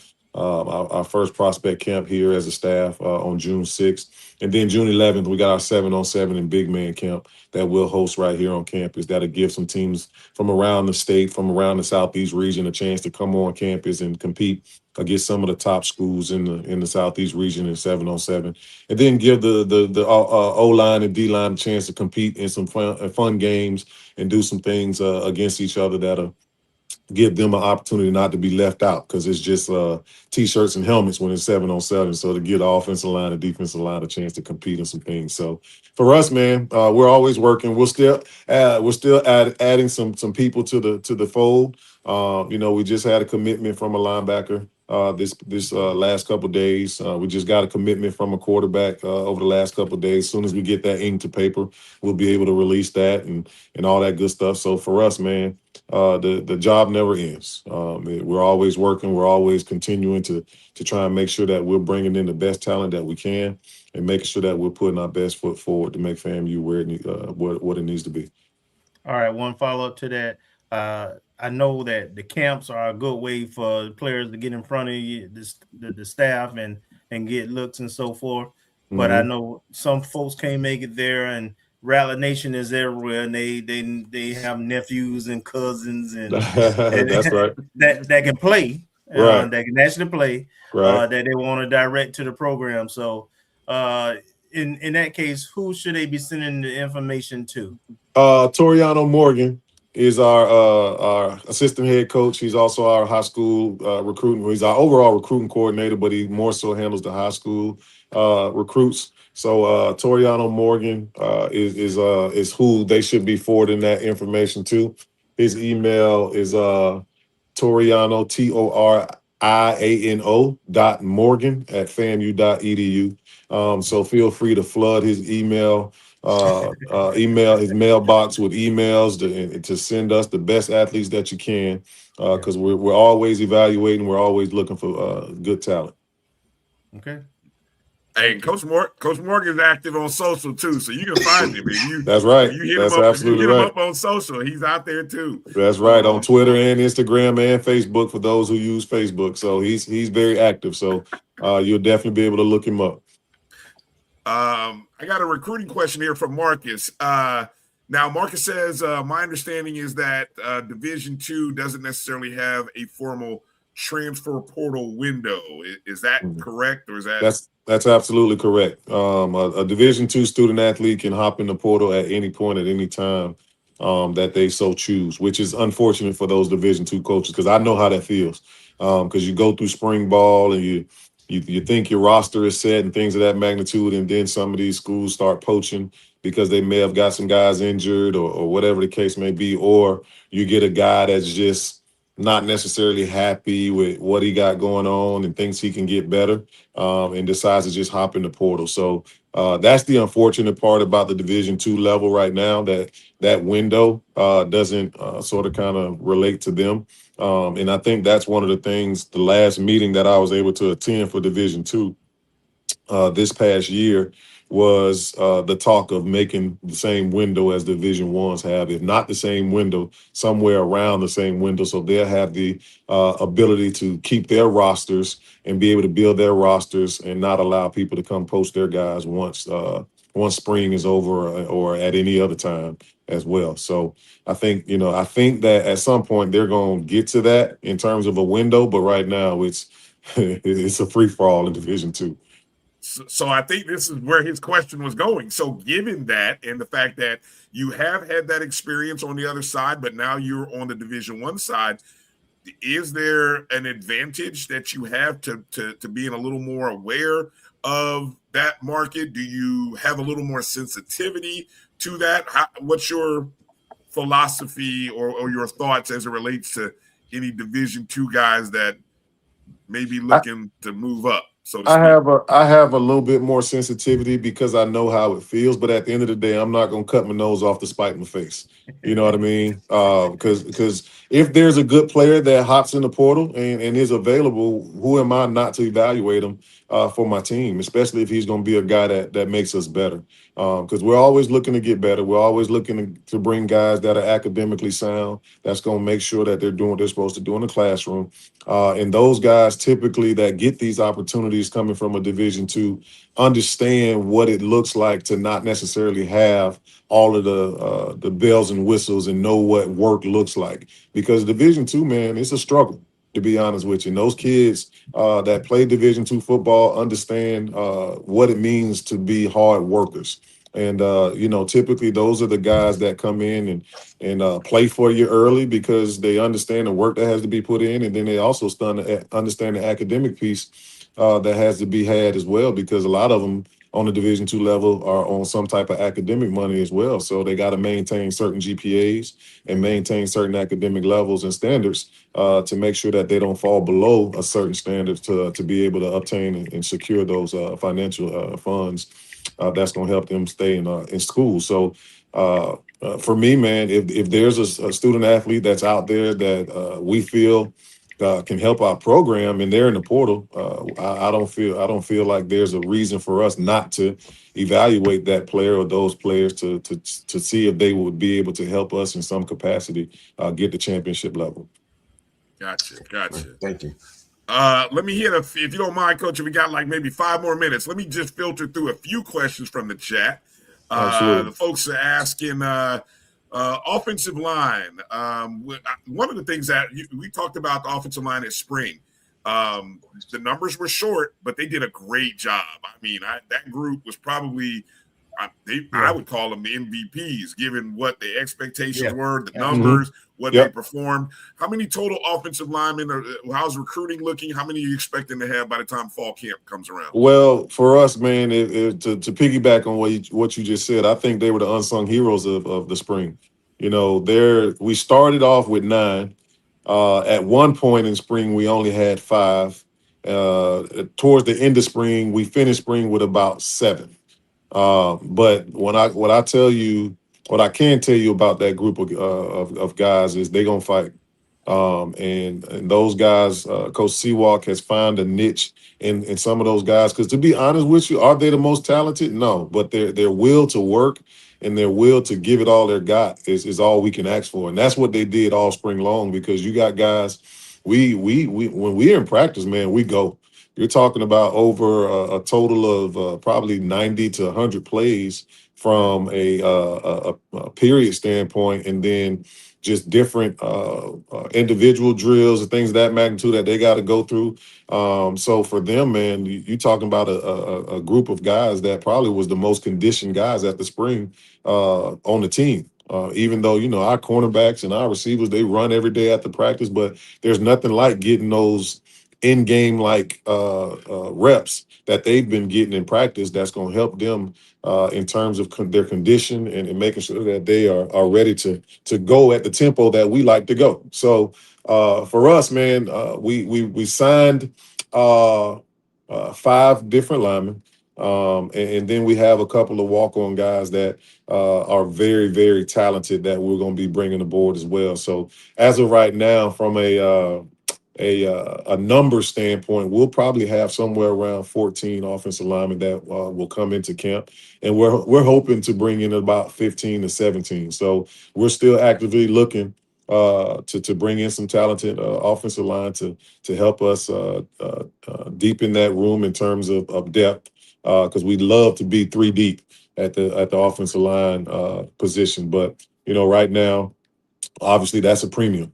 These FBS schools are paying them guys that are marginal like they starters. So to be completely honest with you, man, we got to search high and low for some talent to bring in at the offensive line position. But I was very impressed with the fight that they showed. Was it always great? No, it wasn't. Let's be completely honest. But the fight that they showed and the will to put in the work was there, and that's what I'm most impressed with. Okay, how about the other side? The couple folks asking about the defensive line. Any more defensive linemen signed coming in? What do we look like there? Yeah, we got a couple of defensive linemen signed. The biggest name that we could talk about is Roderick McFadden. That's coming from a state champion, Miami Northwestern. You know, he's a kid with a big personality, man, and for me, he's like a Warren Sapp of the high school football in terms of personality. Just a great kid, man. Overall, has a great personality. When he came on his visit, man, just fit everything that we're looking for in the defensive line room. He's gonna make sure that it's always fun. He's gonna make sure that it's always upbeat, and that's what we look for, man. We want guys that's gonna bring energy, because sometimes, man, you got to find energy from somewhere, and if one of your teammates gonna be able to give it to you, why not get it from him? You know what I mean? And I think as soon as he steps foot on campus, man, he just brings a different aura and a different. Because you know, let's just be honest. I'm from South Florida, so we know that South Florida football brings a different level of football to the table when it comes down to it. And I think his energy is going to be great for us. But we got a couple other guys that we've signed. Reggie Camille, that's out of Miami Northwestern. Our returning guys, we're excited about. Antonio Kamen, Mike Marshall, Caden Brown, who they've been talking about all spring long, who had a really good spring from Syracuse.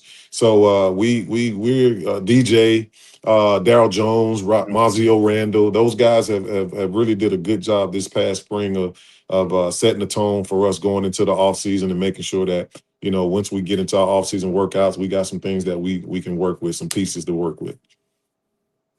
Are the JUCOs helping in any way? Are they supplying any players, or are you active in the junior college market? I mean, there's a lot of places that you can go to find guys, but how are junior college level helping?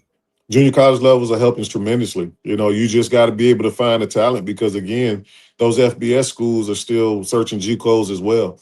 I won't say that FBS level teams have gone away from high schools, but the JUCO kids, the transfers are what they're relying on heavily these days, to be honest with you. So where they may have in the past taken a high school kid over a JUCO kid to develop them, they're taking more JUCO kids that are more ready to play versus a high school kid these days because of the pressure to win and things of that magnitude. So while we're doing our due diligence and recruiting and going out to these JUCOs, we run into the same situation when it comes down to the demand of just good football players.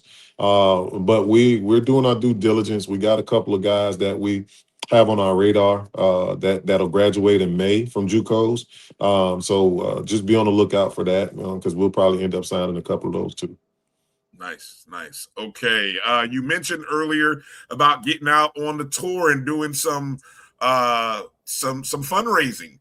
Yep. So question, does that mean there will be a strike tour? And, no doubt.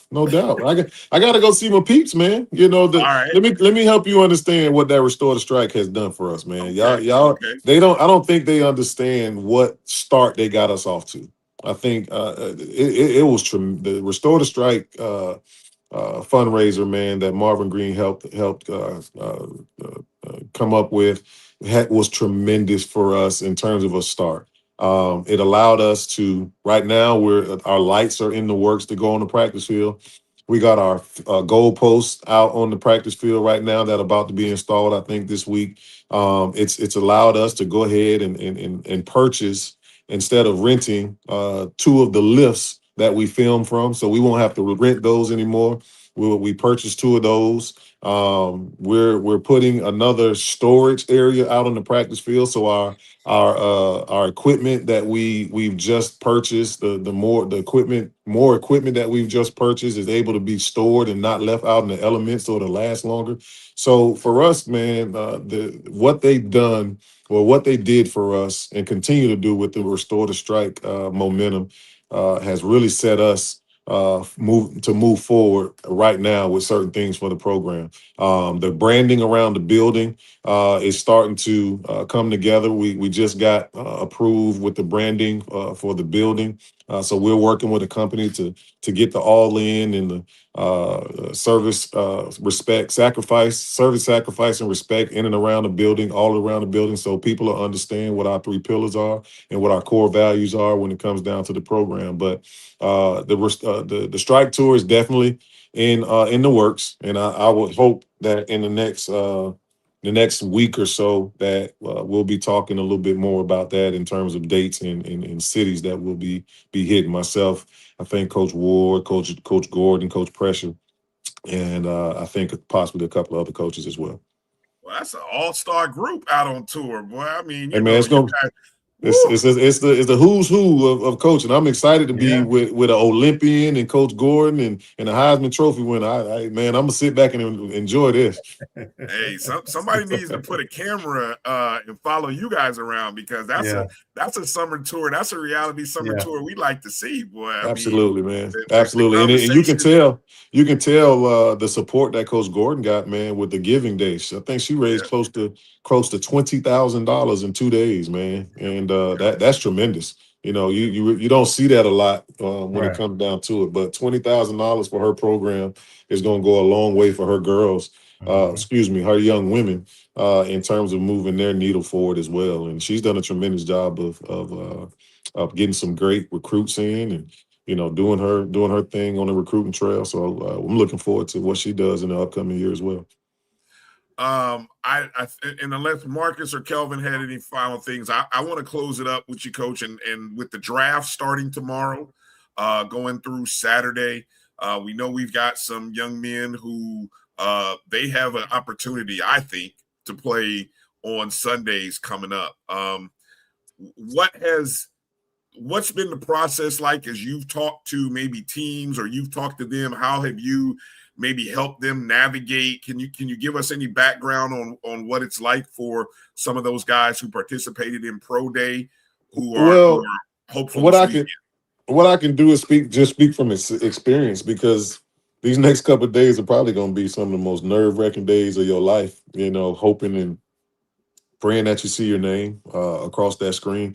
Maybe not so much day 1, day 2, but day 3 and day 4 are those days where you start getting a little bit antsy, right? Because those are the projected rounds, the 5th, 6th, 7th rounds that you get projected to be in, unless you're one of those upper guys that may be a 3rd or 4th rounder or even a 2nd or 1st rounder. But you know, the opportunity, because sometimes that phone rings, you think it's somebody, and then somebody might be playing. It's one of those nerve-wracking times of year, especially for a football player that's hoping to hear his name called, man.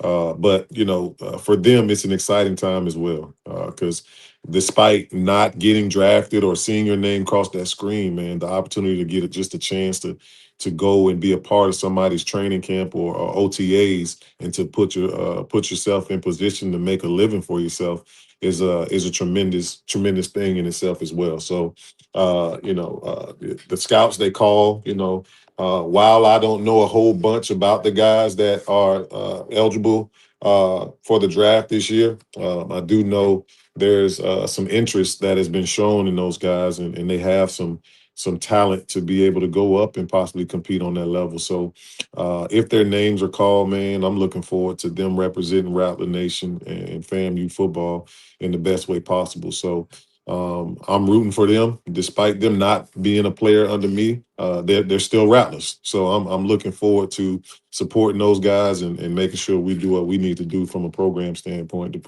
put them in the best situation to be successful. Yes, sir. Kelvin, do you have anything you want to close with for Coach? Just one, and it's real important to me.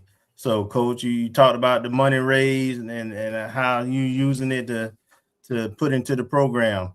I trust and I hope that you're good with your summer school and being able to bring your teams in. Yeah. That okay. What I can say about that, because that was something that I made sure contractually. That was so. Right now, man, we got our names and we set to go. We've been talking as a department over the last couple of days of making sure that funding and all that good stuff is where it needs to be.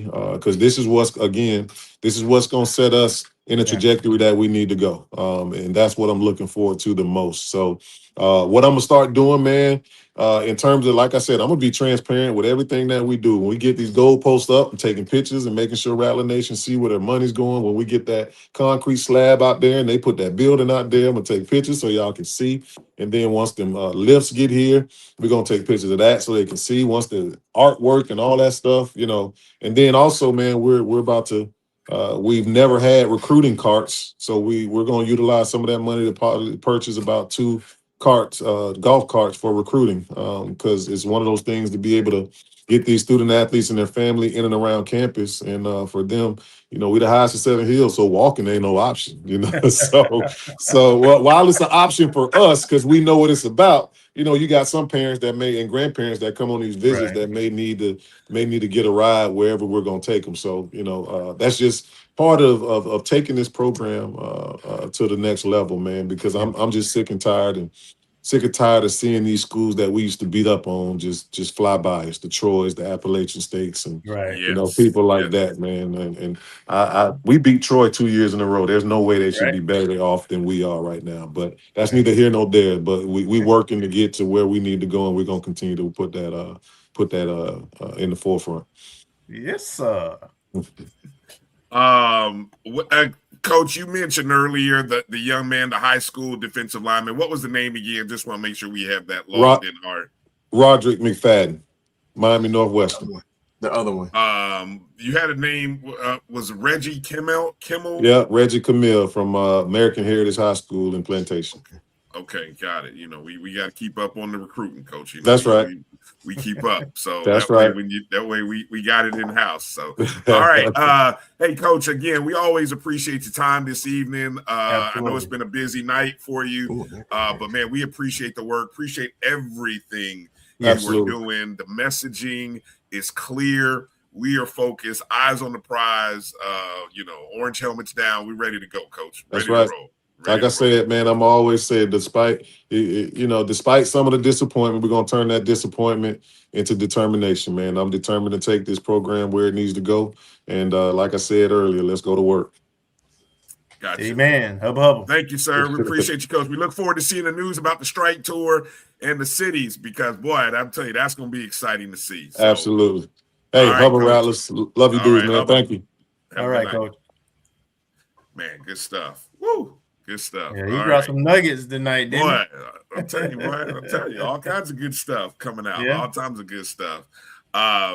Appreciate you guys. Great questions in the chats. Hey, you see where your money went, folks.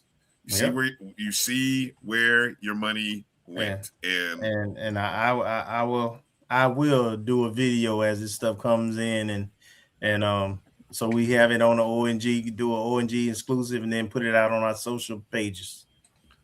Yeah. What is Edwin talking about? What was the plantation? What is he talking about? Down in Plantation, Florida? American Heritage? Isn't that where American Heritage is? Yeah. Yeah. The name of the high school, Edwin, is American Heritage. They are located in Plantation, Florida. Keep the jokes, because, yes, we know. It is what it is, right? All right. Do you want to take a short break or just go right into as we transition to, I know Marcus had some recruiting stuff. Marcus, you want to take a second to get that set up? I can go to a commercial break. Yes. All right. We'll take a short break. Marcus has got some recruiting info he wants to share with the people. So we'll get that squared away. You're watching the O&G StrikeZone right here on the Black College Sports Network. We'll be back in just a moment. From cancer care to accidental injuries to cardiac care, we all know that there are times that you can't control what happens in your life. But with Globe Life Family Heritage, you can be prepared to weather the storm when it comes. Call Dr. Beverly Eagle Rogers at 877-300-8269 or visit the website at globelifefamilyheritage.com. With over 25 years of serving communities, Dr. Beverly Eagles Rogers is here to help you and your family through difficult times. Dr. Beverly takes pride in Globe Life being one of the few companies that returns 100% of premiums to clients that stay healthy. So for more information, call Dr. Beverly Eagle Rogers at 877-300-8269 or visit the website at globelifefamilyheritage.com.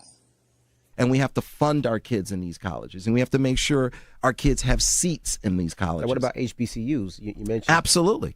You got to fund them all, and you've got to make sure they're properly funded. You know, the real reason why I went after Comcast and Charter, it didn't have anything to do with my cable networks. It didn't. What happened was a gentleman wanted to do the Black College Sports Network in partnership with the HBCUs. And Comcast did not accept it. And that would have made a lot of money for these black colleges. Absolutely. And it would have educated the Black College Sports Network. This is what he wanted to do. That would have educated a lot of black kids. And when they didn't do that, that's when I came off the bench and said, okay, I'm going to light you up like a Christmas tree. Okay? That was the real reason why I got into it, was when I saw what happened with the Black College Sports Network, which I don't own. I just knew. Why didn't you buy it? I just knew. I just knew that these black. I like that talk. All right. I knew that these black colleges were going to benefit, and these black kids were going to get the education that they deserved and not have to pay. There's a shot. To right. It could be. Right field. Grand slam. What a shot. That's how you get hot, young fella. Thank you guys for what you do for HBCU athletics. This is a fantastic avenue for all of us. This is our ESPN, so we love what you guys do, and all you guys at BCSN. We really appreciate what it is that you guys do for us. Movement, a statement, a legacy. We celebrate the pride, the purpose, and the culture that make historically black colleges and universities legendary. HBCU Image, a Kenny T's company. You're looking for the latest information on Southern University sports, the Southwestern Athletic Conference, and HBCU athletics. There's only one place to go. Tune in to the Carlos Brown Show, exclusively on the Black College Sports Network.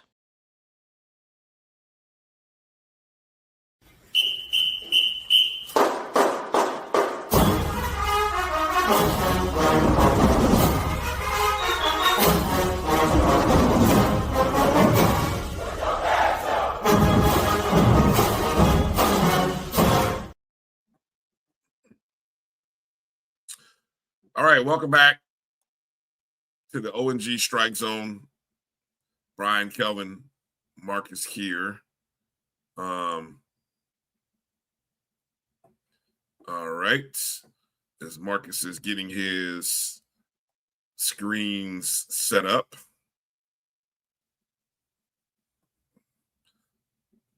So, yeah, he's trying to figure that out. Can we, while Marcus is doing that, Kelvin, man, I'm at a loss here. Don't know where to go for a particular reason. Very quickly, the Southwestern Athletic Conference announced today a partnership announcement that beginning or debuting in 2026 this fall, there will be the Black College Football Poll, the BCFP, and the Black College Football All-American teams will make their inaugural debut just in time for the start of the 2026 college football season, announced today. The Black College Football Poll and the Black College Football All-American teams have been formally endorsed and sanctioned by the two NCAA Division I conferences, that's the SWAC and the MEAC, along with the two NCAA Division II conferences, the CIAA and the SIC. That's huge. The Black College Football Poll will be conducted weekly throughout the regular season using a panel of head coaches and select media members. Each voter will submit a top 10 with a first place vote worth 10, second 9, and so on down to 1 point for 10th. In addition to the weekly poll, the voting body for each respective division will also vote and select a Black College Football All-American team, preseason and postseason.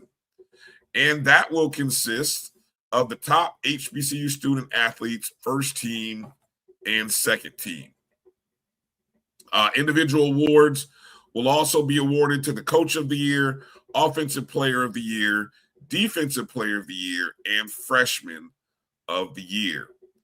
The commissioners of the four HBCU conferences released this joint statement highlighting the significance of the newly created Black College Football Poll and the Black College Football All-American team. This is that synergy of the HBCU for us, that collective body that the commissioners, come together and have been meeting once a month. We're actually, and I know a lot of people in the past have talked about, well, what are y'all talking about? What are y'all doing? What are y'all planning? Well, ladies and gentlemen, here is something that they have come up with. Your thoughts, Kelvin? Your thoughts on this new poll and All-American team? Another move in the right direction. A lot of people don't remember the old Sheridan poll used to be how the black college champion used to be determined. And before Sheridan, I can't remember the black newspaper. I think it was out of Carolina that crown. Well, there was always the Pittsburgh. It was the Pittsburgh Courier. Yeah. Pittsburgh Courier was the one of the originals. Yeah. Yeah. So there should be. Hopefully, this will be the panel is all about the execution now, but I think with a mix of media as well as conference member athletic representation, it should be a more consistent and a more credible way of promoting our rankings, just like with the FBS, and they have the AP and the coaches poll. So I love the concept. I would think that at least one or two people from our network will be a part of that media panel. Some people who've been around for a long time and got credibility in this game and actually know the programs and who's good and who's not. But yeah, it's a step in the right direction, and I'm happy to see it. And just to ease your mind, EA, no, it will never, ever replace the BCSN national rankings, because those are computer-generated rankings, not a poll. We are one of the few entities that do a ranking based on data, not feelings or perceptions. Yeah, they were AI before AI. And we were podcasting before podcast. So right. I mean, just one more thing that we were doing before everybody else started doing it.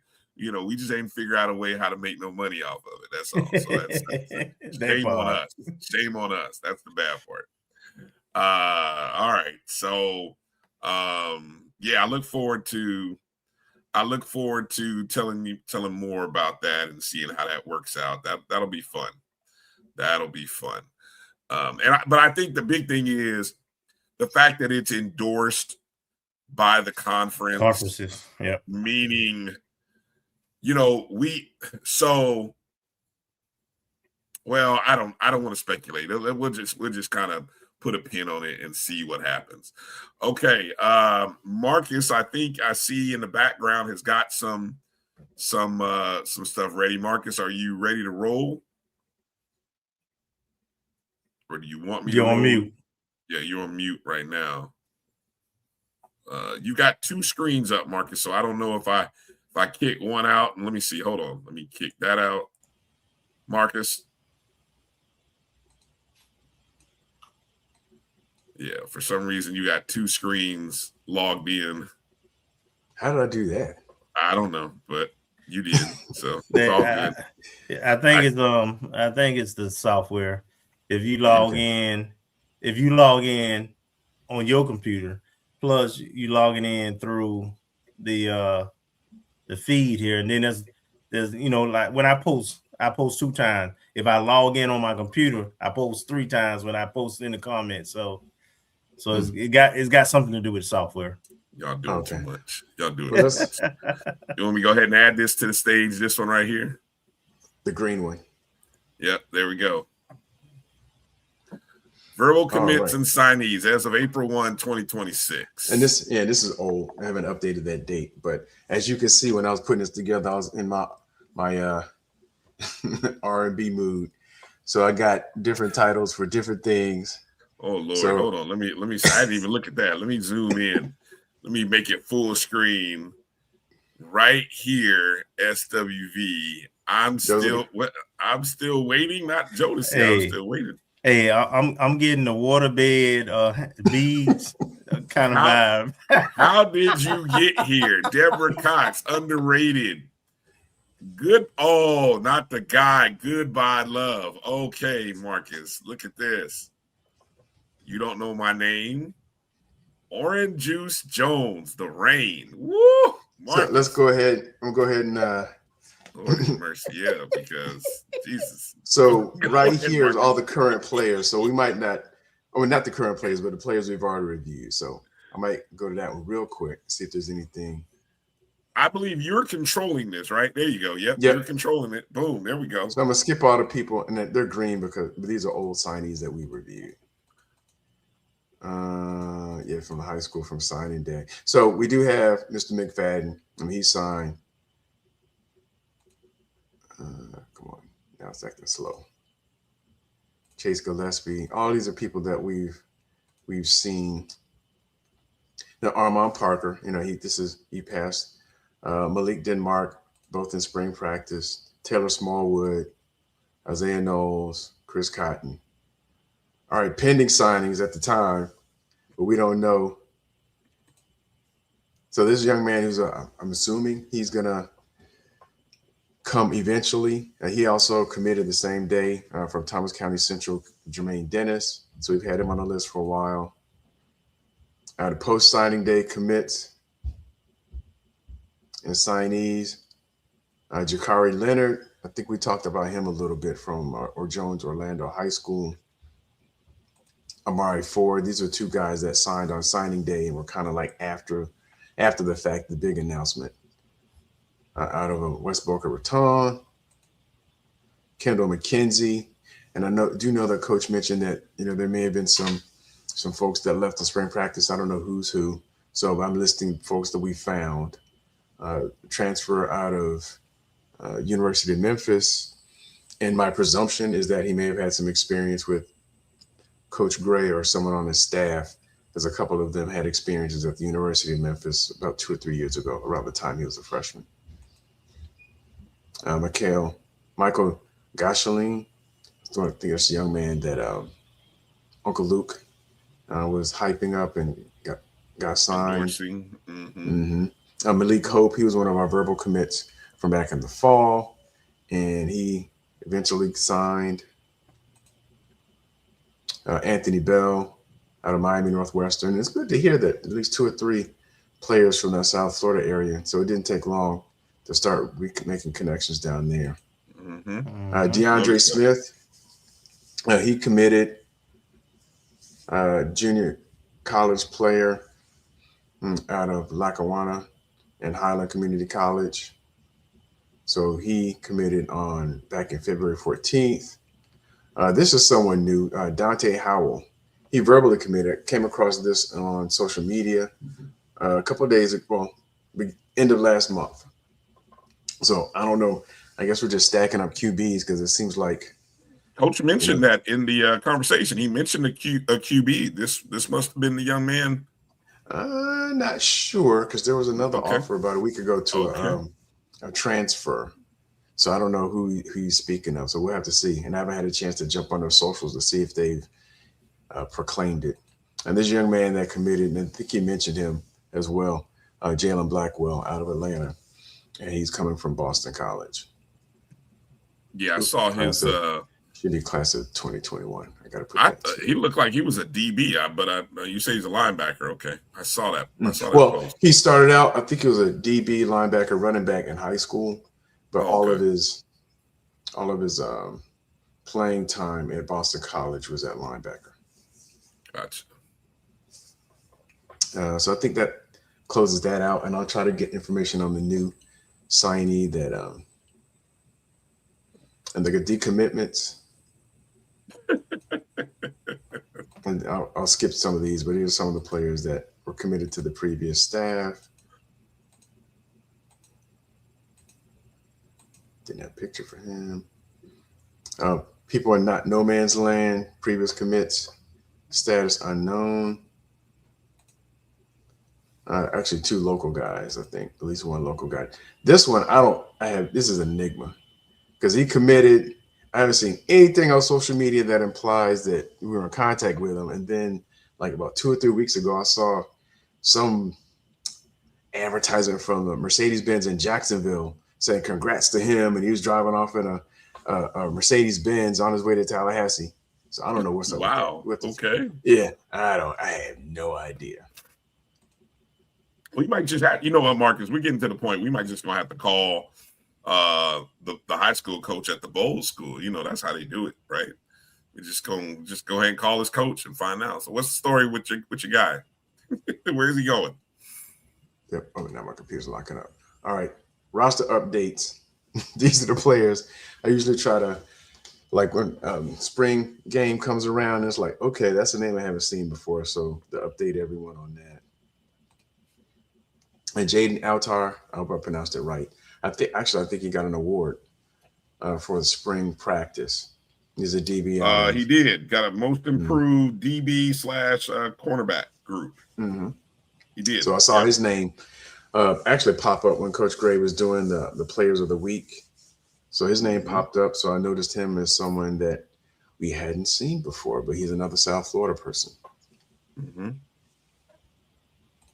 DeRoderick Hepburn, I think he got some accolades in the spring game. Oh yeah, yeah. That's the young man who tore it up. Had a touchdown run. Looked really impressive. Yeah, look good. Running back out of Leon High School, played at the Division III level. Played for Huntington College in Montgomery, Alabama, and I guess decided he wanted to come home. And he graduated class of 2024, so he's a relatively young guy. Sheldon Jones, our lineman out of Bartow, class of 2023. I don't know if he was a preferred walk-on since a couple of years ago, but yeah, that was another name from the roster.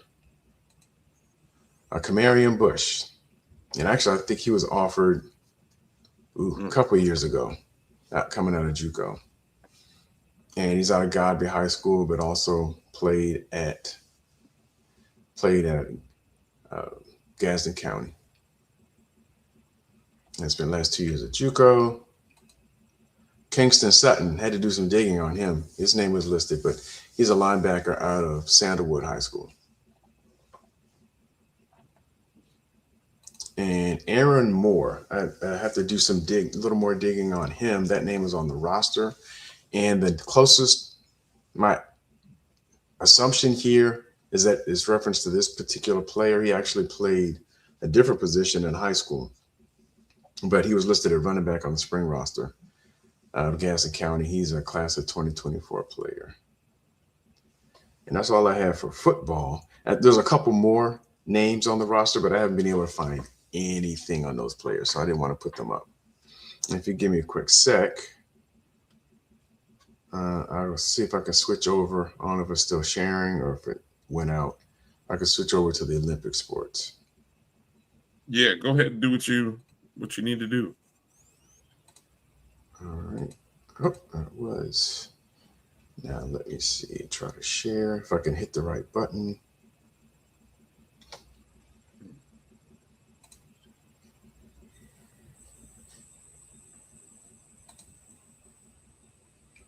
Show taskbar.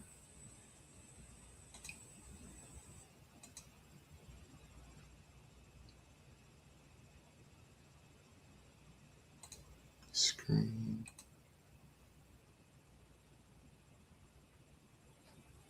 Window. While we wait on Marcus to get that pulled together. Hold on, there it is, Marcus. I see it. All right, now let me try to get the other thing. The controls. I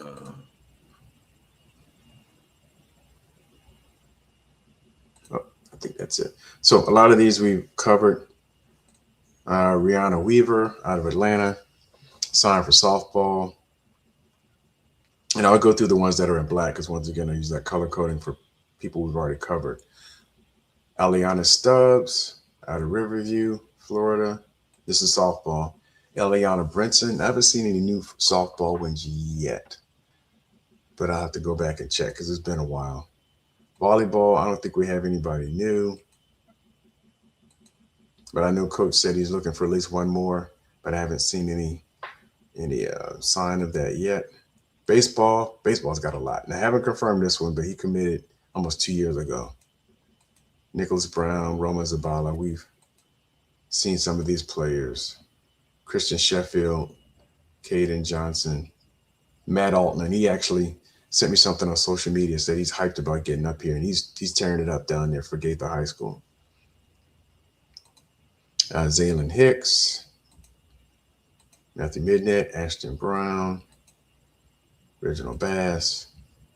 Wow, we got a lot of people. There's a lot of commitments. How many guys are we losing this year? I don't know, but baseball's got a ton. Yeah. Donovan Fox. I didn't take count, but it looks like at least 8 or 9. 8 or 9. I was going to go. You're up to about a dozen, Marcus. 8 or 9. Yeah, I lost count. You're up to about a dozen names, and you're still going. We're losing a lot of pitchers, and then also you got to remember that baseball went from a equivalency sport where they were splitting scholarships to now now they got like 35. So okay, and I think this is the last one I have recorded. I have to go back and look because I haven't been keeping up as well as I should. Track, we got a couple new ones. Malachi Dawson, we know. Zia Scott, we know. I haven't circled back to see if they signed, but these are verbal commitments. Rowan Calder, he actually competed at IMG, but out of Rochester, New York. And we may have covered this one already because this was early in March.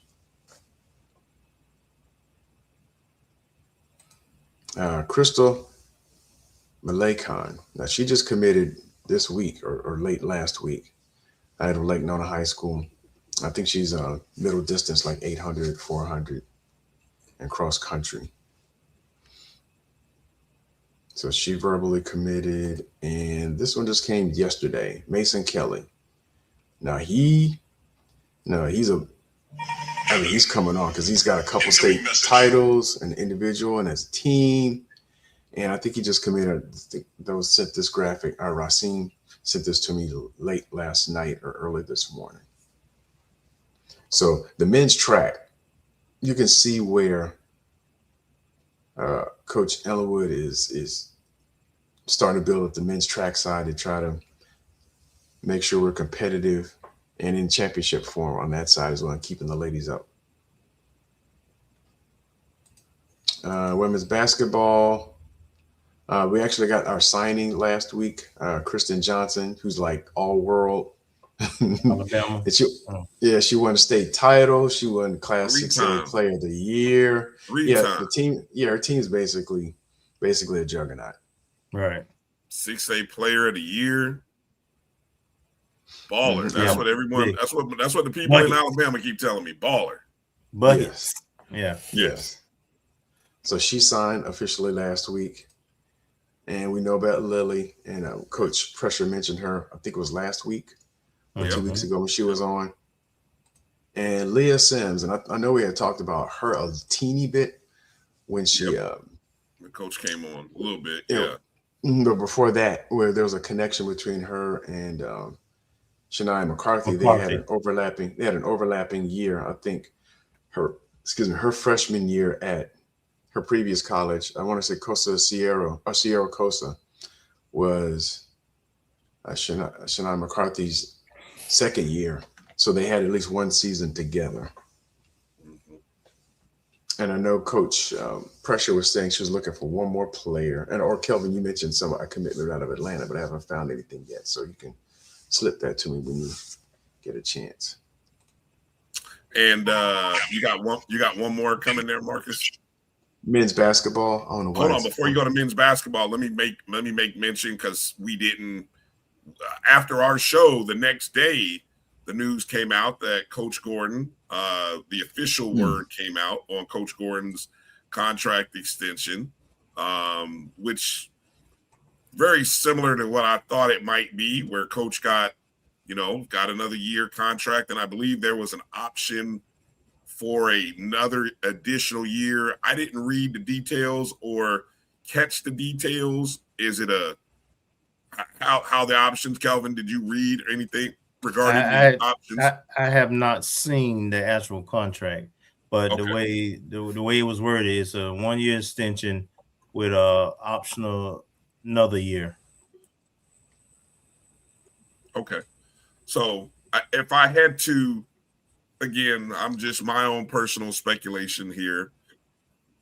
Probably, with the returners performance-based, and coach wouldn't want it any other way.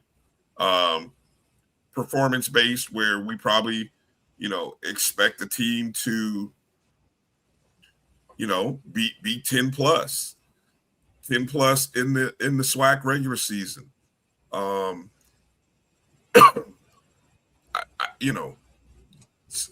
No worse than semifinals in the SWAC tournament. Just those kind of things. And let's be real, non-conference. I think with this many returners, you expect in some of those non-conference against other mid-majors, we expect to win some of those. So, but I'm just happy about the fact that none of those young ladies returning absolutely are in the portal. Portal is closed, by the way. Basketball portal is closed.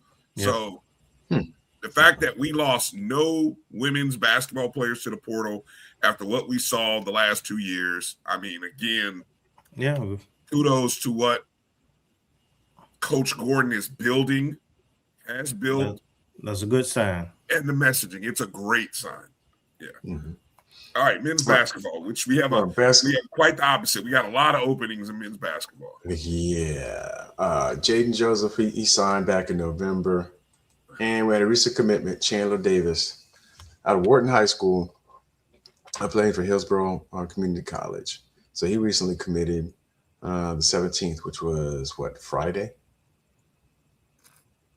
Yeah. So that came through. I haven't seen anything else, but we're having a couple of players leave. Actually, I just saw it just before we came on air that true freshman Anthony Knowles put his name in the portal. And it looks like well, Coach told us, look, we did the math, right? We did the math last week. There were six exhausted eligibility players. Mm-hmm. Now, Caleb Washington, we thought was one of those. And then you saw the announcement that he's in the portal, but I think he's one of those guys that's kind of looking to see what the NCAA may do. I think that's the case. So maybe he has eligibility, maybe he doesn't. But right. And then you had already, when we talked to Coach Ward, we knew that there were 2 guys who were already in the portal, so that was 8. And then we come to find out a little bit later, Knowles and another kid, so that was 10. Well, Coach said he had 3 players. Yeah, well, that's where I was going. Yeah.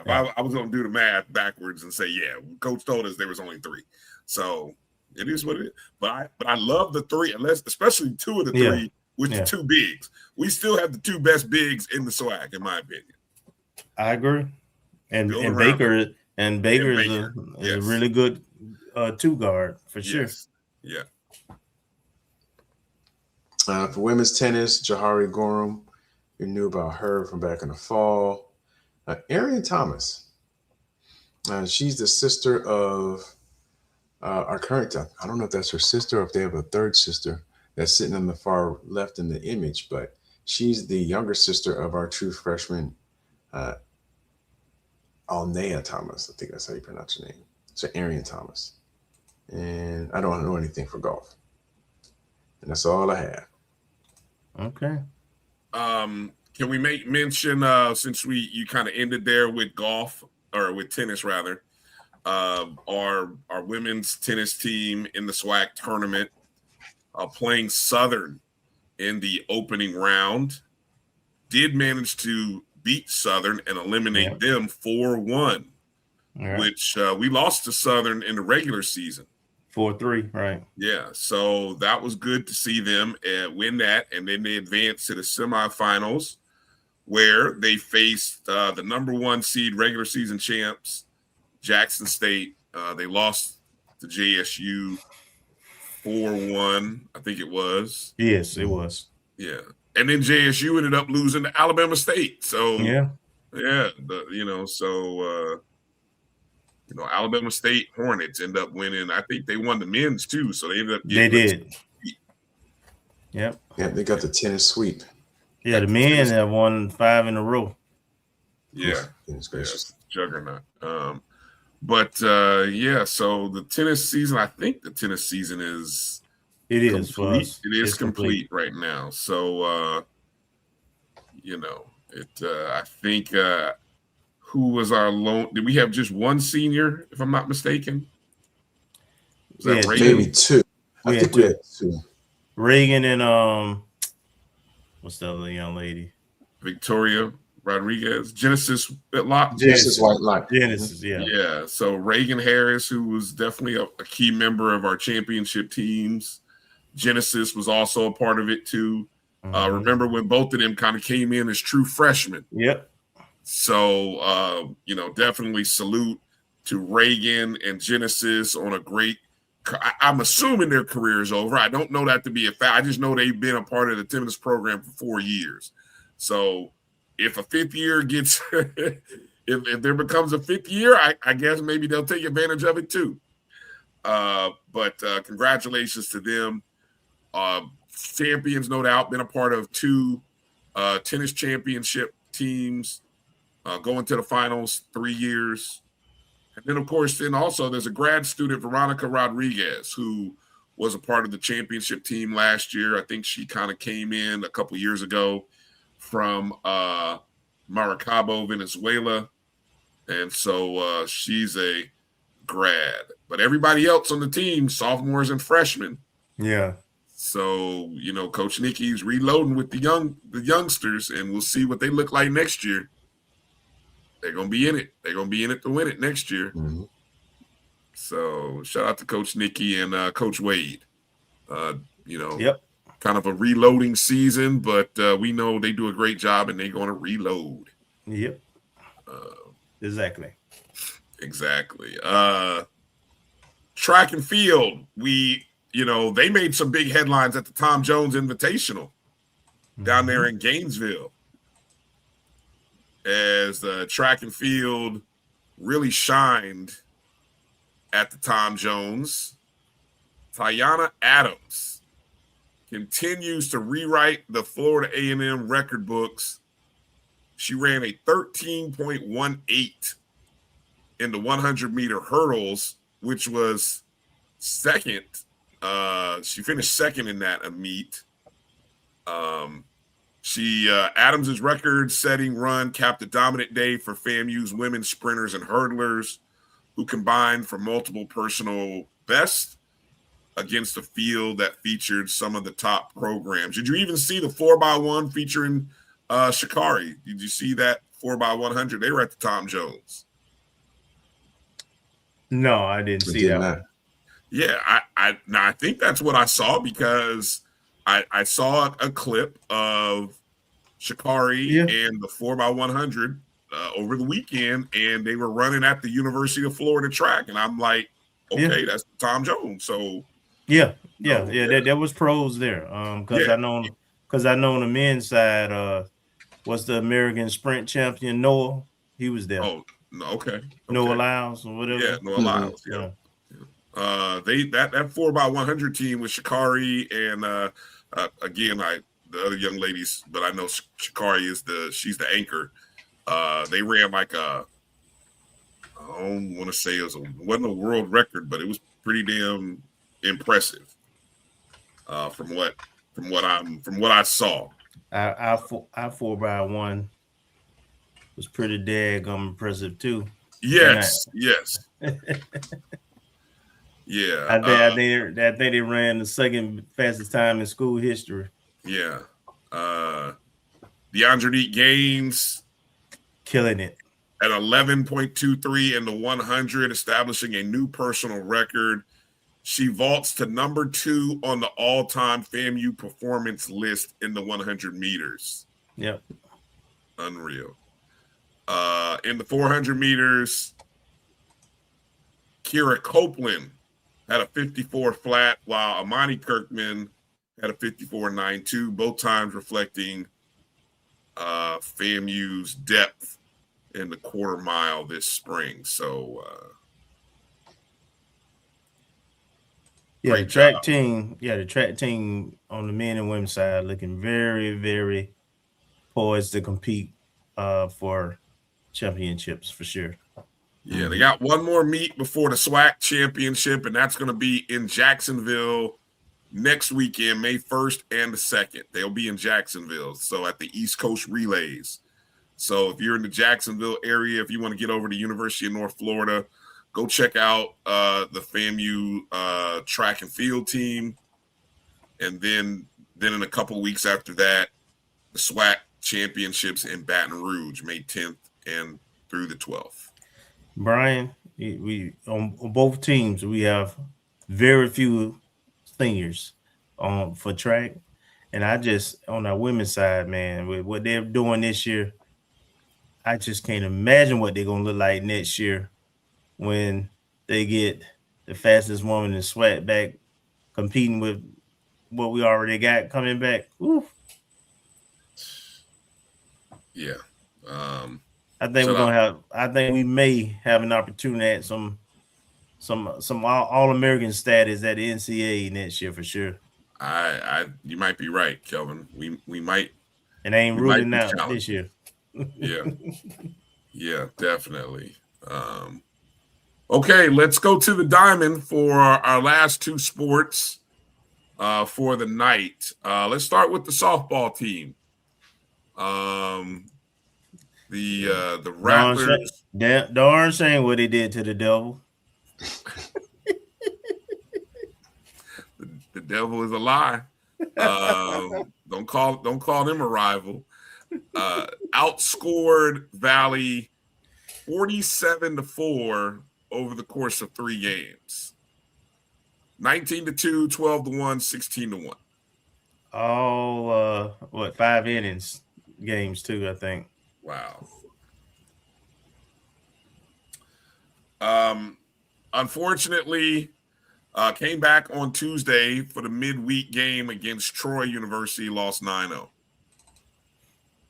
Yeah, it looked like we used some of our pitching depth because we're gearing up for a big weekend. Yes, indeed. So as many of you know, this upcoming weekend, it's FAMU versus JSU. The winner of this series will have a say and most definitely can win the SWAC East Division. For FAMU, it'll be an opportunity to win a 3rd consecutive East Division. Jackson State, of course, is looking to win their 3rd consecutive SWAC tournament. So a lot on the line this weekend. FAMU comes in with a conference record of 17-4. Jackson State with a 15-5 conference record. They also have a makeup game that they still have to play. So against Alabama State. Coach P. So, yeah. Get him, Coach P. Get him. Yeah, exactly. Coach P. Get him. Get him, Coach. It'll help us out. Most definitely. So the only scenarios, if let's see, with the way the margins are right now, we are a 1.5 game lead. If we win 2 of 3, we will win. East champs, right? We're the East champs. If we don't win that and avoid being swept, which I don't see us getting swept at home, I'd be shocked. It's not gonna happen. It ain't possible. Then you potentially, then it would come down to that Alabama State Jackson State game as to whether Jackson State would have an opportunity to tie in the East with us or not. Right. So, yeah, we're not even going to go over tie-breaking scenarios because they still have. We can, if it presents itself, we'll mention it next week. But right now, clear eyes, full heart, can't lose. We locked in on trying to beat JSU. Hell, sweep their ass personally. Do what you can, ladies. I saw y'all was hyping up the West on Doc Show last night. Well, I'm still non-believer, but we'll see. I understand it. I mean, our eyes tell us one thing about the West, but from a metric standpoint, it's all about who you play. Prairie View has best RPI rankings. And when Drew said it, that surprised me because I've looked at a schedule and I've looked at our schedule and while they schedule okay, I'm not saying they ain't like Jackson State or out of conference or some of the other SWAC schools. They did schedule some mid majors and stuff, but their schedule wasn't more difficult and challenging than who we scheduled. But the numbers disagree with you, Kelvin. I understand what you're saying, but the numbers, the metrics, because they're overall. Look, they have 17 win now. They're short a series right now. They are short. They have to make up a series. Their conference record is 17-1. Ours is 17-4. Their win-loss overall record, we have 26 overall. They have 25. But again, they're missing a series against somebody, which they'll have to make up possibly. Well, I don't even know if they have to make it up because they've already clinched the West 1 seed. Right. So they may not even have to make it up. It depends on the teams they got to play. Do they need that in order to move up in the standings, which is probably going to be the case. So they probably going to have to play it. Yeah. It was the Arkansas Pine Bluff series that was postponed. So if Pine Bluff, which right now, Pine Bluff is they're teetering because of four seeds. Yeah, they're teetering right now on that 4 West spot. So they probably got to play it to see. Probably got to play it, but Arkansas Pine Bluff is bad. So yeah, Arkansas Pine Bluff could essentially eliminate themselves if they lose this weekend, and then it becomes a moot point. Yeah, but what I found fascinating in looking at the metric numbers about the West, Prairie View Southern and Texas Southern all have better RPIs than FAMU. That was surprising to me, that was to me too. Yeah, and then Howard is in there, who we split against Howard. So right, but a 1 point win, 1 point loss. Yeah, but I tell you what, Texas Southern was in there with baseball too until they stopped playing. As I said, it would happen when they stopped playing the better competition.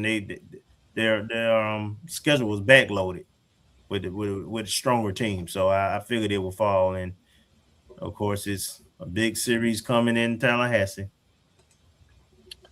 Yeah, indeed.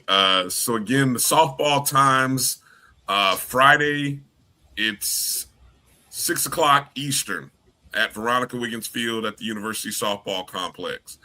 Then on Saturday, the doubleheader begins at 1:00 with the senior day festivities possibly taking place between games, with the final game being at 3:00. All the games will be on SWAC TV. So if you can't make it to Tallahassee, which this is a great weekend again to get to Tallahassee. I mean, the Visitors and Conventions Bureau should thank me. Visit Tallahassee. Should send me, give me a hotel room for promoting the hell out of being in Tallahassee this weekend for another week. It's a great week to get up to Tallahassee because not only do you get a chance to see the softball team take on Jackson State, but you get a 1 versus 2 matchup over at Moore Kittles between Bethune-Cookman and FAMU. Doesn't get any better than that, fellas. Yeah. Champions will be crowned.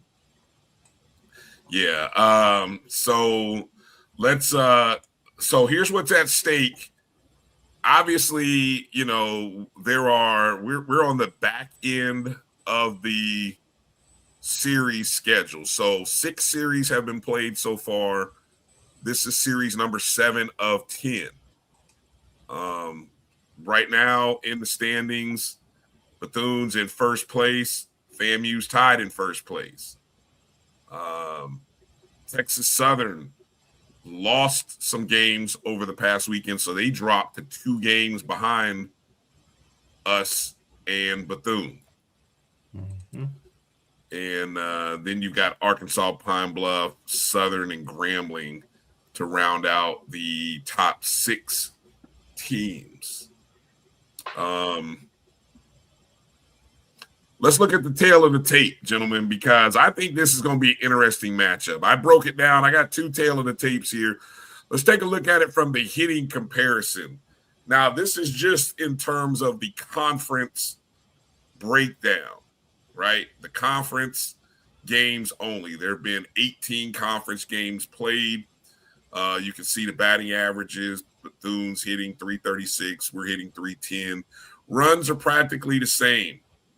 Although we do have more hits over the course of that season of the 18-game schedule so far, and we've got 3 more home runs. Could probably thank Jackson State for that because we're keying off on them.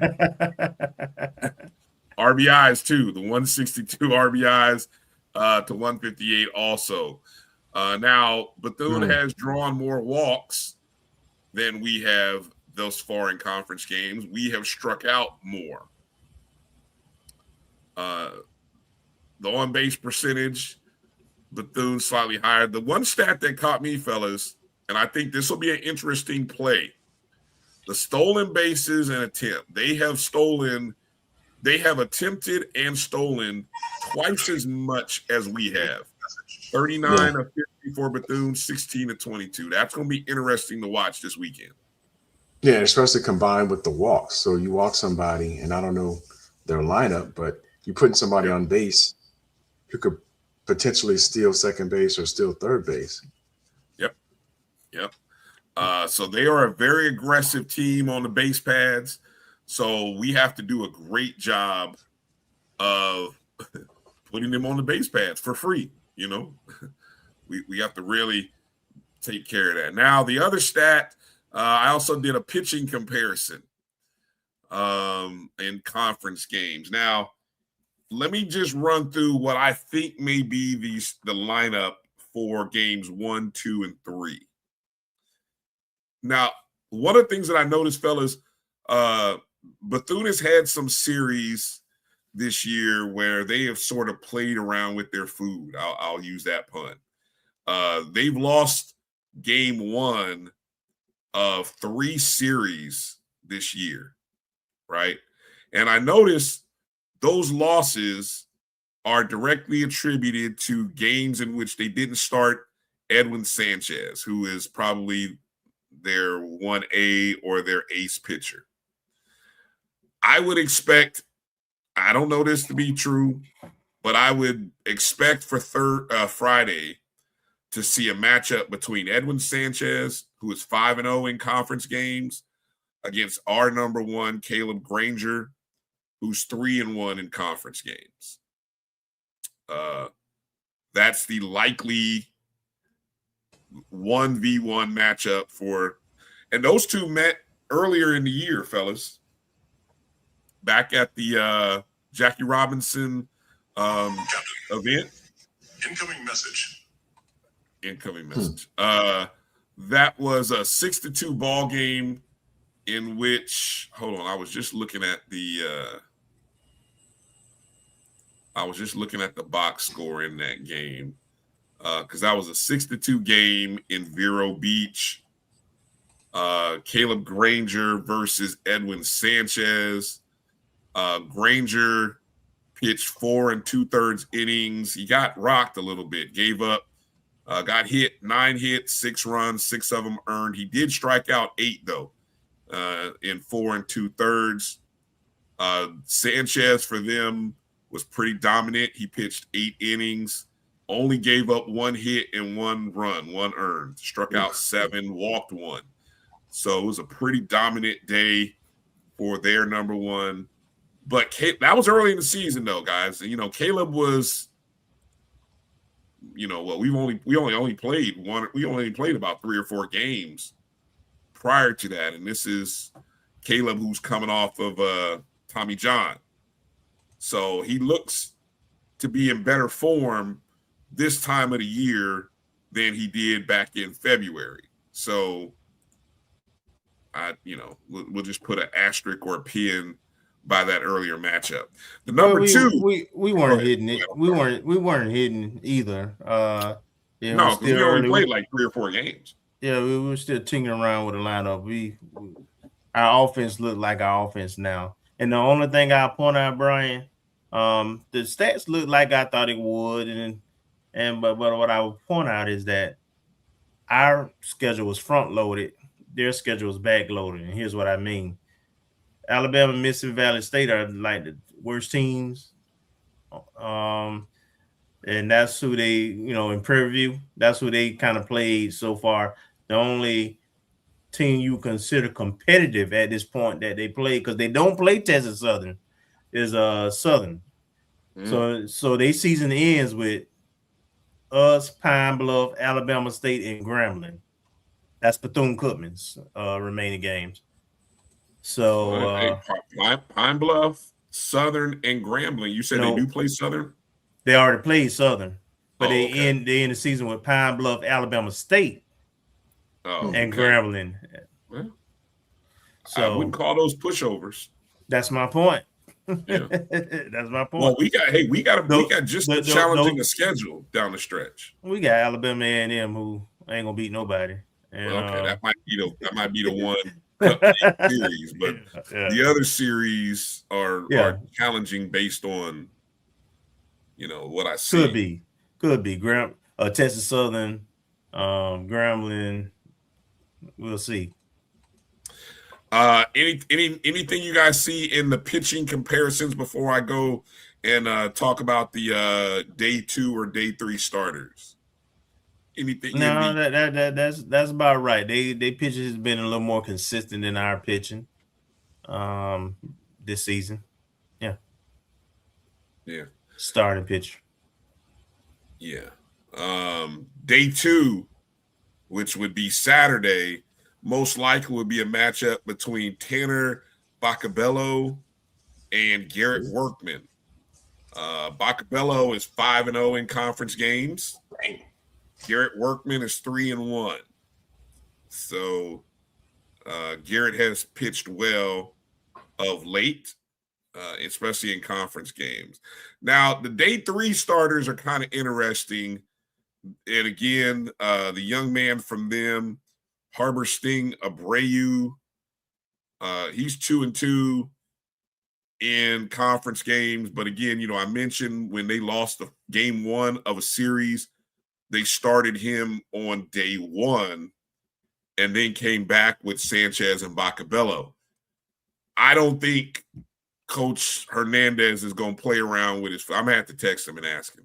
I don't think he's going to play around with his food. I know he watches the show. So, Coach, just we're looking forward to seeing you put your best out there on day 1. But no, Coach, sit him.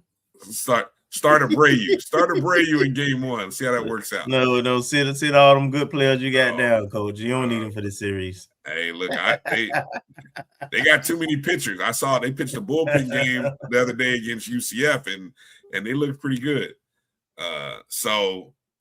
But anyway, for us, it'll be Jesus Campa. Jesus Campa is 2-0 in the conference games, but Campa doesn't go many innings. So it's almost like if Campa starts, because total he's only pitched 27 innings pitched over the 6 games. So doing the math here, this series is gonna come down to pitching, Brian. And specifically, Marcus alluded to it. We can't put runners on base by walks, because Bethune is gonna make you pay. They got power. They're gonna hit the ball. They're good hitters. They're gonna get some hits. What we want is when they get their hits, the base paths to be empty. So that's what I'm looking at. It's going to be the key to the game. If our pitchers can keep the walks down. Yep, most definitely. So there's your breakdown of the game. I know a lot of folks around the SWAC are talking about it. It'll be well covered. I'm sure it'll be well attended. You'll see some other media folk there. Yeah, so there's a couple of good matchups in the SWAC going on this weekend. This will be a good weekend in SWAC baseball to kind of see how it plays out. But I think this is FAMU baseball's moment. I think, if you think back to last year, we came into that series against Bethune in a similar point where I think we were tied for first place last year. And they got us. They swept us over there in Sanford. And so this will be a huge game for us. I hope the boys are ready and that the pitching is great. We ready. Let's get ready to rumble. Kelvin's confidence. I love it. All right. Anything else left out there that we didn't get to, fellas?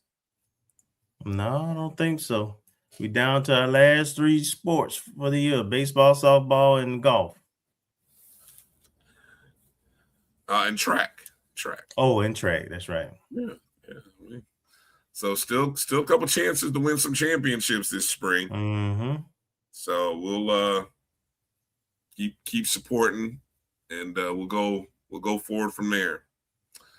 All right. That's going to do it for tonight's show, folks. Make sure to reach out and thank Coach Rice and Coach Gray for taking some time out to come on the show.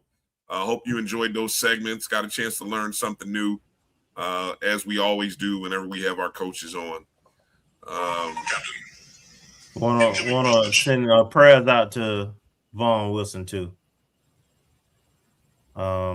He lost his mom, and I think the funeral's Friday. But I already reached out to him last week when I found out about it. But yeah, Vaughn, may God continue to strengthen you during this time, and we love you, brother. Yes, indeed.